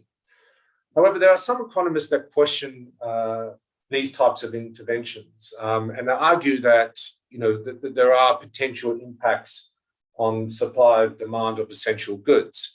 In fact, if you go to the US, at least at the national level, the US Supreme Court has explicitly stated that the mere charging of monopoly prices is not only lawful, but it is an important element of the free market system.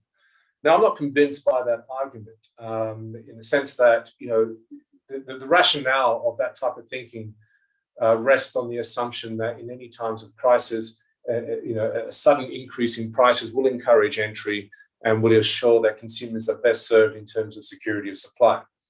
But nonetheless, I mean, it's not always the case that allowing prices to increase will result in a sufficient and timely supply response, particularly when you have instances of logistical constraints. And it's also questionable whether price increases are necessary to encourage a supply response. The mere anticipation of a significant increase in demand, as we see, for example, in COVID vaccines, should be sufficient to encourage entry, as evidenced by the sheer number of vaccines that are available. So I think there is scope and there is merit in introducing these type of regulations, particularly in South Africa, where we have the sheer scale of vulnerable consumers that require protection. But the question arises in terms of how, what type of protections, or what's the most appropriate approach to regulate prices during times of crisis. And in the judgments that I'm about to refer to, particularly the Dis-Chem and the Babaleki judgments by the South African competition authorities, those were judgments made under the existing competition law provisions, not under the regulations, which were limited in scope. Now, in most jurisdictions, successful prosecutions against excessive or unfair pricing, and recall, this is relating specifically for dominant firms that price over an extended period. These successful prosecutions are rare. And the reason they're rare is because, or just to give you an indication of how rare they are, there's only been a handful of successful prosecutions or judgments against dominant firms by the European Court of Justice over the last 40 or 50 years, albeit there's been a number of successful prosecutions at the national level in the EU. But nonetheless, the reasons why they're so rare is because typically these cases involve an analysis of or comparison of prices and what's termed economic value, or economic cost, which is a proxy for the competitive price. And this typically involves a detailed analysis of underlying cost of producing the product or service. The economic cost measure necessitates a valuation of assets, often on a replacement cost basis. And also, in addition to that, many firms will have in their possession some unreported intangible assets at their disposal, such as brands, trademarks, intellectual property that aren't really reported on the balance sheet, but necessarily need the value of which need to be incorporated.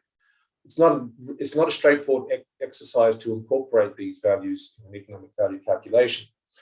Also, when we're talking about firms that are producing multiple products or services using shared infrastructure, then the competition authorities need to undertake some sort of cost and asset value allocation to the product or service under investigation.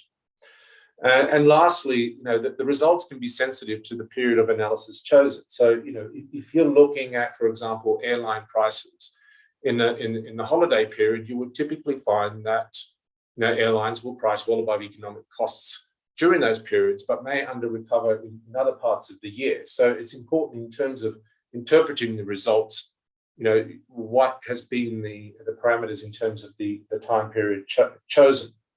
So these are the type of considerations that have often made it difficult for competition authorities to make a successful prosecution under an unfair pricing or excessive pricing provisions under competition law.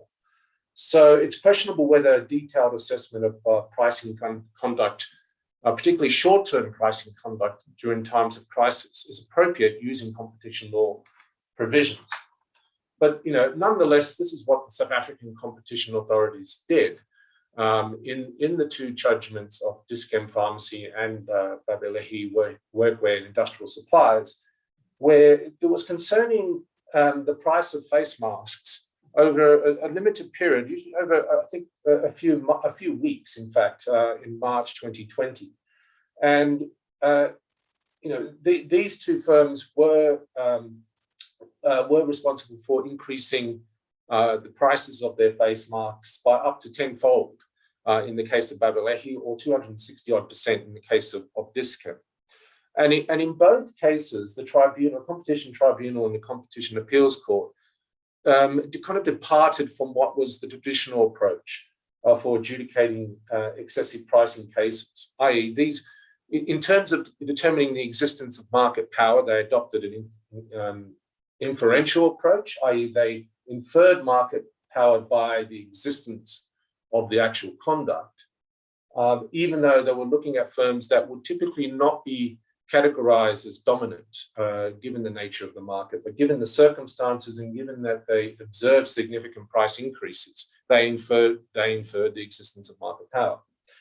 And in addition to that, they adopted, or departing from the traditional price cost test, they adopted what's known as shortcuts, where they looked at price increases without any corresponding increases in underlying costs.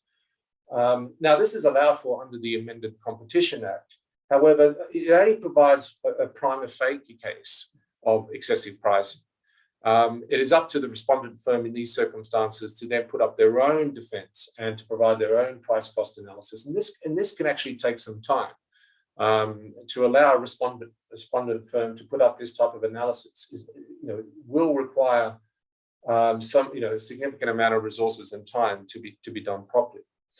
And then also one of the key features of the decisions by the competition authorities was that there was, at least in one of the cases in Dis-Chem, there was no allowance between prices and the competitive price, in that the competition tribunal felt that there should be no reasonable uplift between those two measures, because it was concerning the pricing of an item considered to be essential for consumers and to the public health. Now, these are reasonable decisions to make, in my view, but not in terms of competition law provisions, when we're talking typically about, or dealing typically with the conduct that extends over a long period of time.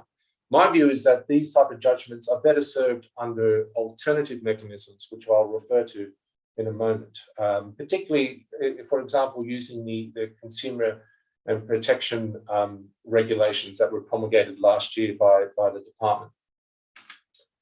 Similar decisions were made in Kenya, it's worth noting, using the competition law provisions, particularly against clean shelf supermarkets for the sale of branded hand sanitizers. So what are the potential implications? Well, I mean, these decisions, they raise questions of to the extent to which the principles set out will extend to future conduct, particularly by dominant firms over an extended period. And more broadly for excessive prices in more traditional settings outside a crisis period or national disaster period. So the first question that's worth asking is that when are demand-driven price increases by dominant firms acceptable, even outside the crisis or national disaster periods? Because many small firms, to some extent, will experience demand increases that will warrant a price increase, even though the underlying costs have an increase. And I referred to the airline example previously, but we know also that Pick n Pay had experienced significant increases in demand for the price of garlic and ginger, and they were required to have an undertaking with the Commission that they wouldn't increase prices, at least in the short term, in response to that surge in demand. And that begs the question of when is a demand surge, when does a demand surge warrant a price increase? Will firms benefiting from demand surges be deemed dominant under the inferential approach applied in the Discam and Babalohi decisions? As I mentioned, I mean, many firms will experience demand surges. Does that mean that, in those circumstances, they would be deemed dominant if they increase prices? And if you look at the SNP test, which is used to define the market, we're thinking that we are interested in non-transitory increases in prices, not just short-term increases in prices. And what is the appropriate price response by firms where supply is affected by a crisis? And this was evidenced in KZN following the recent civil unrest, where supply chains were under short-term pressure. So in those circumstances, how are merchants meant to rationalize supply to customers to ensure that everyone has access to essential goods and services? And what is the de minimis threshold in terms of the application of these competition law provisions? It's worth noting that in the Babalohi decision, it was concerning 76, or the sales of 76 boxes of face masks. In fact, the CAK in that decision indicated that it was regrettable that the very first case under the Competition Amendment Act for excessive pricing concerned a firm which in the ordinary course would be regarded as small, and the type of firm that should be protected under the broad objectives of the Competition Act. And so on that basis, although the CAK determined that the firm was guilty of excessive pricing, it did not impose a penalty because of the small scale of the sales. So what alternatives are there if there's no application of competition law provisions? Then, I mean, given their potential complications, I think policymakers should consider alternative measures other than Section 8 of the Act that deals with excessive pricing. And these alternative measures can be equally effective, I think more effective in deterring exploitative pricing conduct during times of crisis in future. The OECD just recently published a paper that described alternative mechanisms, and they're described in 3 basic headings, and they've been applied in other jurisdictions. The first being market monitoring and informal warnings. And this has been applied successfully in the EU. But most tellingly in South Africa, in fact, following the civil unrest in KZN early this year, the South African authorities did warn the market that that the regulations that were promulgated in March last year would continue to apply for basic goods and services. And I mean, given the absence of any cases that have been prosecuted by the Commission, and this is purely from ignorance on my part, but given the absence of any prosecutions, it seems to have been successful in deterring at least long-term significant increases in prices. Additionally, there are consumer protection and price gouging rules as per the consumer protection regulations that were promulgated last year. And this has also been exercised in some states in the US. And these are effective because they are targeted, they're limited in time, and also in terms of the scale of goods and services. And so there is no implications in terms of precedents set in the more traditional excessive pricing or unfair pricing cases in future. And also there's price controls, which are another option. And this has been exercised in the recent 12 months in Australia, in Portugal, and in France for the sale of face masks and hand sanitizers. And again, these can also be targeted to specific products and services and can be limited in scope in terms of the time period, in terms of their execution. Enough so that when supply is resumed, so that to an extent that would allow the protection of consumers in the long run, those price controls can be removed, and they're also simpler to apply than undertaking a detailed price cost assessment. So those are alternative measures which, in my view, would have been better or more beneficial for the application of the Babaloti and the Discam cases, given the implications of those decisions going forward for future excessive pricing investigations. So I'll leave it there.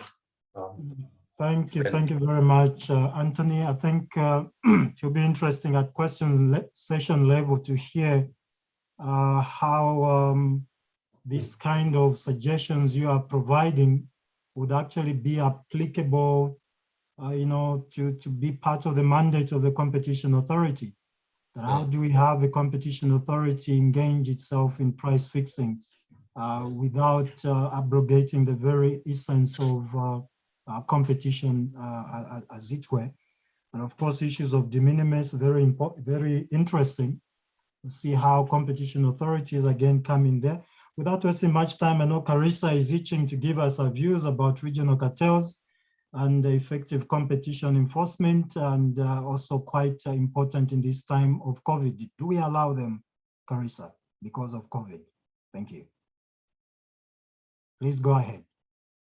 Thank you, Tula. So today my presentation is on regional cartels and effective competition enforcement, the case of Southern Africa. There we go. So regional integration has been strongly promoted as advancing economic development in Africa. Larger regional markets are held to realize gains from trade and attract investment. However, it's often simply assumed that markets will be competitive or that larger markets will mean more competing firms. However, in practice, many industries are highly concentrated with evidence of rising concentration around the world. In concentrated regional and international markets, firms may well be colluding rather than competing. For example, regional cartels may operate by dividing markets on a country-by-country basis, as has been the case in a number of cartels uncovered by the Competition Commission of South Africa. It's therefore important to consider the state of competition in regional markets and the nature of collusive arrangements. It's also important to assess how competition policies and authorities have and can play a role in addressing the exertion of market power and what is required for effective regional enforcement. Now, in the Southern African region, there have been various initiatives to support the active enforcement of competition law, both nationally and regionally. However, much of the focus has been on merger control. Less progress has been made with respect to cartel conduct, and even less work has gone into understanding the regional dimensions of the anti-competitive conduct, despite the economic interdependence of most economies across Southern Africa. So this paper draws on cases in South Africa and Zambia to point to the workings of regional arrangements and assesses regional market outcomes in order to inform further inquiry by regional and domestic competition authorities. It also engages with the challenges which are faced by competition authorities and also provides a contribution in examining two important industries for infrastructure development, which is steel and cement. Now, for the purposes of this paper and this presentation, I've only focused it on the findings in steel and cement. So the steel and cement industries, as you know, has an extensive history of collusion, both internationally as well as in South Africa. And if you'd like more context, you can look at the reinforcing steel bar cartel, the concrete products cartel, or even the cement cartel. Now, cartel prosecutions by the Competition Commission of South Africa therefore provide a window into how collusive arrangements in these industries have worked in practice. The regional reach of many large South African companies and levels of South African trade and investment in the region means that there's a high probability that the cartel conducts identified in South Africa have spilled over into other countries. And there were cartels in each industry which explicitly had regional impacts. However, despite these findings, there has not been a single competition law case brought against firms at a regional level. So just briefly looking at steel. So steel is a critical input into downstream manufacturing activities, construction and infrastructure. As such, it is a strategic sector for driving economic development and diversification. Steel is produced in the form of flat steel and long steel. And for the purposes of the paper, we focused on long steel, or also referred to as rebar. So just to give you some context of the cartels which were uncovered by the Competition Commission in long steel, following a search and seizure by the Commission in 2008, Score Metals applied for leniency for price fixing, market allocation, and collusive tendering in the long steel market. The firms implicated included Score, AMSA, Cisco, and Cape. And in this case, the Commission found that the representatives of the long steel mills had met both formally and informally and agreed on prices. The arrangement was that AMSA, as the market leader, would announce the prices for various long steel products, and the other mills would simply follow the price increases. As such, there was effectively one delivered price in the domestic market for rebar, despite the different locations of the producers. Now, while the cartel operated mainly as a price-fixing cartel, there were also elements of quantity fixing or market allocation, and the behavior of the cartels appeared to be monitored through the exchange of sales information, which took place through the industry association. Now, the harm caused by this cartel was substantial. In the downstream level of the supply chain, the Commission also received complaints as well as leniency applications, and the cartelized products included wire and wire products, reinforcing mesh, and mining roof bolts. The steel producers were ultimately admitted to the conduct and were penalized. And in 2016, the Competition Tribunal confirmed a settlement agreement between the Competition Commission and AMSA. Now, given the history of collusion and the fact that South Africa has remained the main supplier of steel to both Zambia and Malawi, we have assessed whether there's been any effect of this anti-competitive conduct on these industries in these countries. So looking at the market dynamics, and I've just briefly touched on it, is that in Zambia, steel is used in construction and the mining industry, and they have two local producers and they import steel. For Malawi, Malawi is mainly an agricultural economy, and it only imports steel. Steel is not a priority sector in Malawi. So as Malawi solely relies on the import of steel, we considered the local prices in the country compared with the export prices from Zambia and South Africa, and the price benchmarks in South Africa and internationally. Now, over the last 5 years, Malawi has imported rebar mainly from South Africa and Zambia, and you'll see that they've imported more from Zambia from 2017 onwards. So domestic prices in Malawi are therefore effectively set by these trade flows, including through the position of concentrated traders and their relationship with producers. So if we look at rebar prices and what has happened, we see that rebar prices in South Africa on AMSA products fell from 2014 to 2016. It fell from $686 per ton to $435 per ton. Now, this price change followed the enforcement against the cartel. other competition cases which were being pursued by the Commission at the time, as well as in anticipation of the AMSA settlement. At the same time, we also see that the South African export price for steel to Malawi fell, as well as the Malawian import price of steel from South Africa also fell in line with the AMSA prices. However, what is striking is just how large the difference is between the South African prices and the price ultimately charged in Malawi by a major steel producer. Now, the difference ranges from $350 to $450 per ton, and this can be compared against transport costs of about $140 per ton. Now, if we take this into account, as well as other trader costs of storage, we find that the margins appear still to be substantial, partly reflecting the fact that export prices from South Africa are more than $100 above South African prices. So traders would be expected to purchase at these prices in South Africa to export. However, the South African arrangements reviewed above indicate a close cooperation between the primary producers and the main traders, which control the overland markets in Southern Africa. Now, it might be expected that the Zambian exports might be able to exert some competitive constraint on the Malawian prices. However, notwithstanding the smaller margins between the Zambian export prices and import prices to Malawi, the Zambian exports do not appear to have disciplined local prices being charged by the major local suppliers. When we consider South African export volumes to Zambia, we observe that these decreased from 2017 to 2018, and that prices increased from $697 per ton in 2017 to $783 per ton in 2018. Again, these prices are significantly almost $200 above the domestic South African prices. So after export prices of $531 in 2016, this suggests a lack of effective competition by South African exports into Zambia, consistent with an understanding to share regional markets.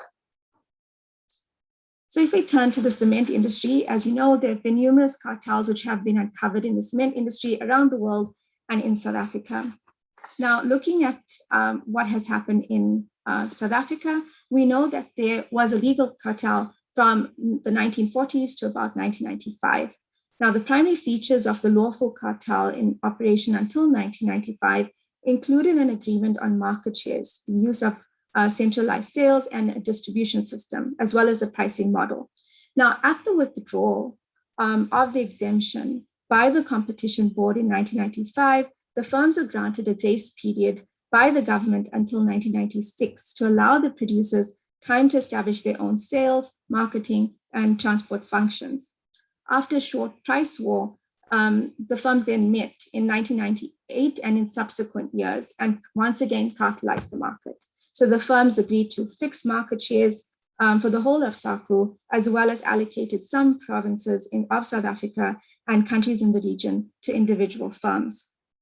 These arrangements were not discovered until 2009, when the Competition Commission undertook a dawn raid, and PPC applied for leniency. Lafarge and AfriSam then also admitted to the conduct when reaching settlements with the Commission. Now, what is interesting is that following the end of this cartel, Sephaku Cement, which is a subsidiary of Dangote Cement, established a major plant in South Africa and started supplying in 2014. And this is reflective of the fact that prior to this, and while the cartel was in operation, there had not been an effective entrant into the market until the ending of the cartel. So what has happened in the Zambian market? So in Zambia, Lafarge was an effective monopolist until the entry of Dangote in 2015. There were two smaller producers, Skiroko Enterprises and Zambezi Portland Cement. However, the dominant position of Lafarge in Zambia and the sustained high prices saw Zambia's Competition and Consumer Protection Commission initiating an investigation of excessive pricing and price discrimination against Lafarge in 2014. The case was finalized in 2017 with a finding and a penalty imposed on Lafarge Zambia. And what we see is that during this period where there was this investigation, that prices started to decline, but also importantly, that Dangote cement entered the market in 2015, which then put pressure on prices and prices started to decline. However, in October, around about October 2019, prices suddenly started to increase again. So the CCPC then initiated an investigation in January 2020 as the producers put through these steep price increases. And after a year's investigation, the CCPC found that there had been collusion between Lafarge Zambia, Dangote Cement Zambia, and Mpande Limestone. Now, this had involved meetings and discussions between the companies, the development of a pricing philosophy to stop cement price reductions, sharing price adjustment proposals, and agreeing on a flat rebate. Now, in the interest of time, I'm not going to go through the findings on Malawi, but it's important to note that in Malawi, Lafarge is also a dominant producer.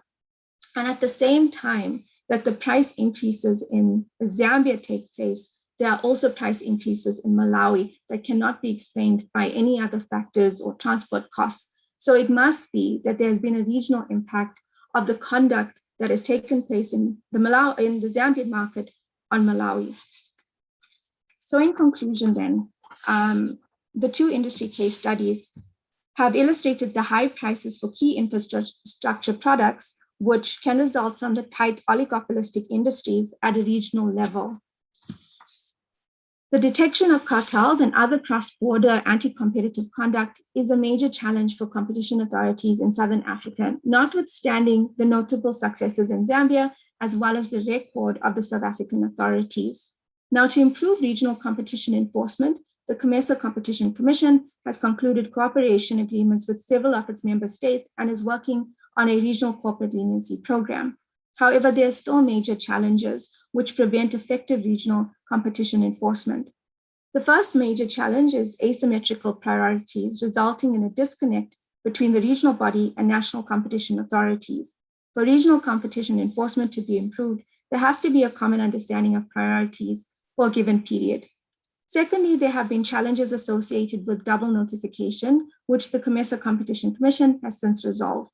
The third issue is capability constraints, and this is mainly because most of the competition authorities within the region are relatively young. And so this type of issue can create significant obstacles, especially for investigations of cross-border cartel conduct. And then finally, there are issues of financial constraints. And this is a serious issue, given that when you are investigating and prosecuting cartel conduct, this requires deep pockets. And so when authorities are financially constrained, this means that this limits their ability to conduct their investigations.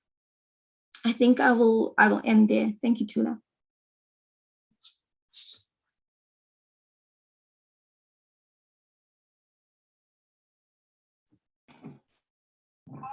Thank you very much. That was very, very interesting presentations. There is a question on the chat for Anthony. Yeah, no, thank you. I'm happy to answer that now, if that's okay. Have you seen it? Yes. Yes. Yeah, no, there was a question regarding the potential effects on incentives from price controls and other regulatory interventions in times of crisis. I think that's a great question. And the answer to that is it depends on the nature of the price control or the regulatory intervention itself. What I like about the consumer protection regulations that were imposed in South Africa in March last year is that it did allow all firms to justify price increases that in response to price increases in the underlying wholesale provision of those goods and services. So if in times of crisis it took, say, longer and it was more expensive to transport essential goods and services, then those additional costs can be passed through. And there'll be no detriment in terms of the returns earned by the suppliers of those essential goods.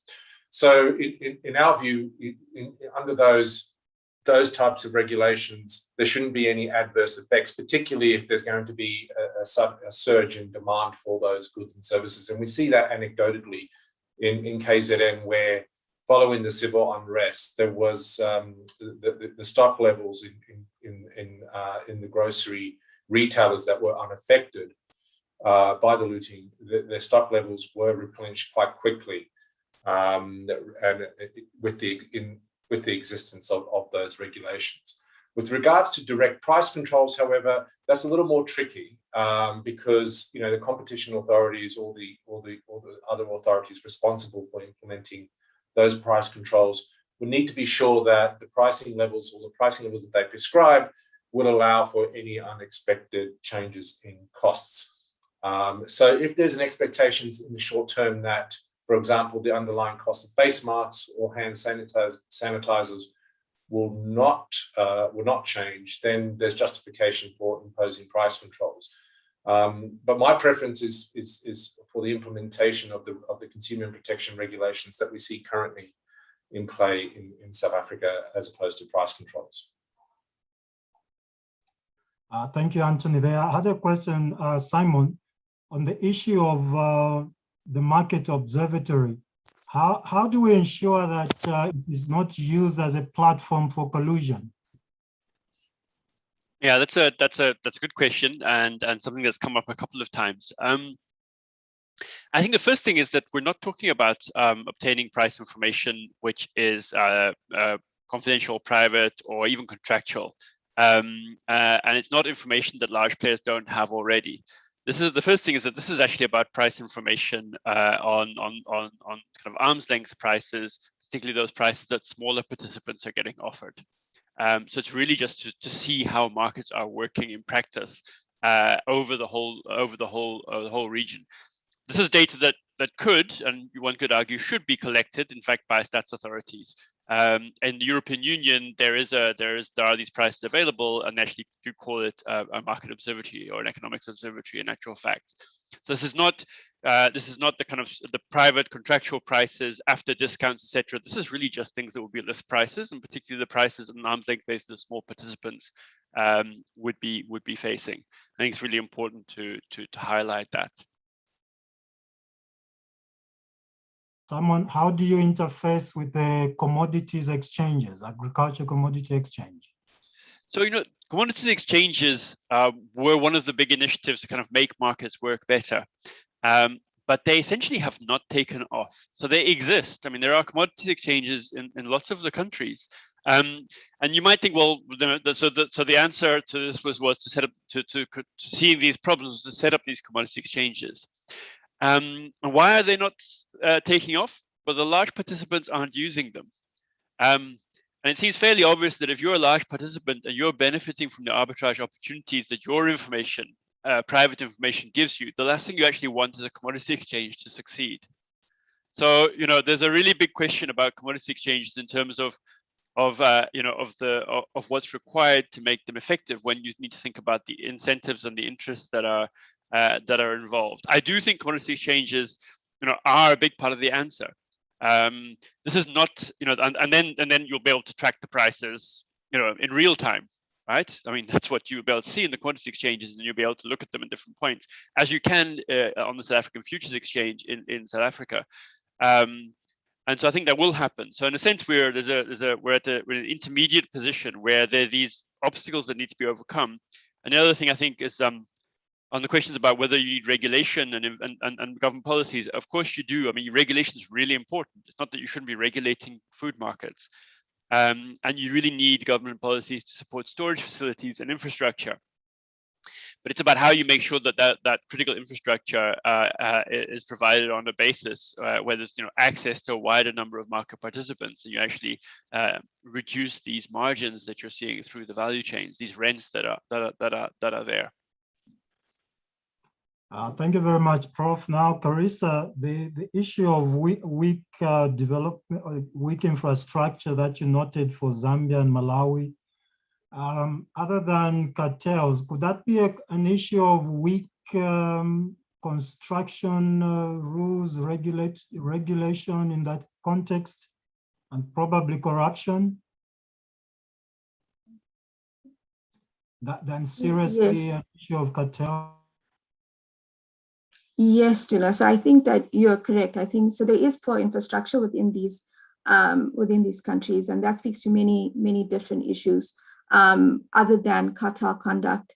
But I think this also, and why this paper is so important, is that it speaks to the need for there to be communication between competition authorities, and just bringing it back to competition, which is that when you have these multinational companies and they play such an important role in the development of countries and the infrastructural development of countries, which also impacts their growth and their economies going forward, you need competition authorities to almost alert each other when there is cartel conduct in one country that may impact on another country. So yes, it's the cartel conduct, but I mean, it also speaks to other issues of corruption and a greater need for governments to be more committed to developing better policies to be able to assist in preventing this type of conduct from taking place. No, thank you very much. Unless there is any of the participants who would like to ask a verbal question now. I think there's one question on the chat. If you allow me, it reads, what is the role of the traditional approaches to handling modern competition tribunals? Okay, I saw this. I didn't think it fitted with any of my panelists. Unless any of them would like to answer it, but when I looked at the theme, I thought probably it related to an earlier panel. Yeah. Any last word from you, Simon, about how we change the mandate of the competition authority? Should we begin to review our laws to deal with issues of market failure? Anthony, Carissa, you follow after that, just within 15 seconds each. The dangerous opportunity you're giving me here, Tula.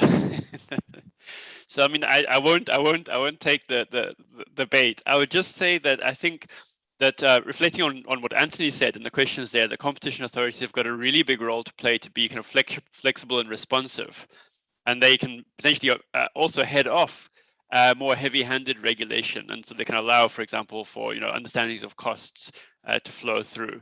So I think that's something that's really interesting and important.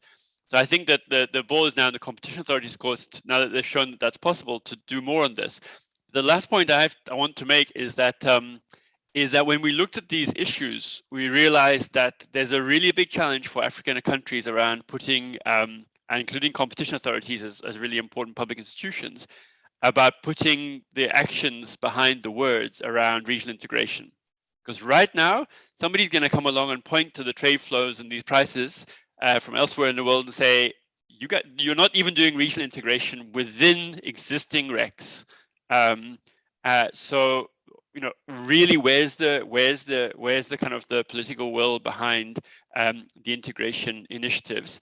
And who's benefiting from the fact that these markets are not getting more integrated in ways which further inclusion of smaller market participants?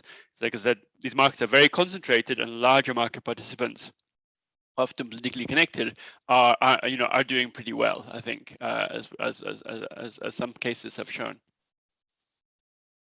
Thank you, Simon. Anthony, should we have price control given to the competition authority? Yeah, look, I think they do have the authority. I think under the Competition Act to, or the minister at least has the authority to implement specific regulations as it's done so already. I think it's a welcome development. I think it's a more effective means of regulating short-term conduct than a full-blown competition investigation. And it doesn't seem to have affected incentives, I think, in the supply of essential goods and services. Thank you, Anthony. Carissa, any wise ending statement that we should remember for the rest of our lives? I think the main takeaway for me is just that if you want regional integration and you have things like the AFCFTA, you also need to think about the fact that you want to open up markets. And yes, this could destabilize cartels, but if there's no, if we do not have regional competition enforcement, then what is essentially going to happen is that these firms are going to further entrench their positions in the market, and cartel conduct will become worse, and it will have increased harm to consumers. So I think there is definitely a case for better cooperation between competition authorities for the region. Thank you. I suppose our takeaway again is just to look at the issues of market failure, which sort of distort normal regulatory approaches, and how do we ensure that in those circumstances, again, while using the rule of reason, that we do not so unreasonably use that rule of reason to include matters that otherwise may not be very harmful for competition, perhaps are seasonal and transitional. And of course, the long-term question still remains the regional integration network. How do we ensure that at regional level, in particular with regard to agriculture and cross-border cartels, that there is that linkage that is very meaningful to ensure that effective and efficient, in particular, timing of interventions is such that it just does deal with the problem before the problem gets out of hand. Otherwise, I'd like to thank each one of you for the insights that you have given us. And of course, the problem of speaking just before lunch is that people are very anxious and already logging out as they begin to think about their lunch. Over to you, Ninette. Otherwise, a round of applause for my panel here. Thank you very much. Thank you very much, Tula. Thank you, Simon, Anthony, and Carissa for the very insightful presentations. Pleasure. Indeed, it has been a very great day with a lot of new information learned. So we will close for today and look forward to tomorrow. Time is 10:15 a.m. East African time tomorrow, where we shall have 3 other sessions, one paper presentation session and then 2 panel sessions. We will see you tomorrow. Have a nice afternoon.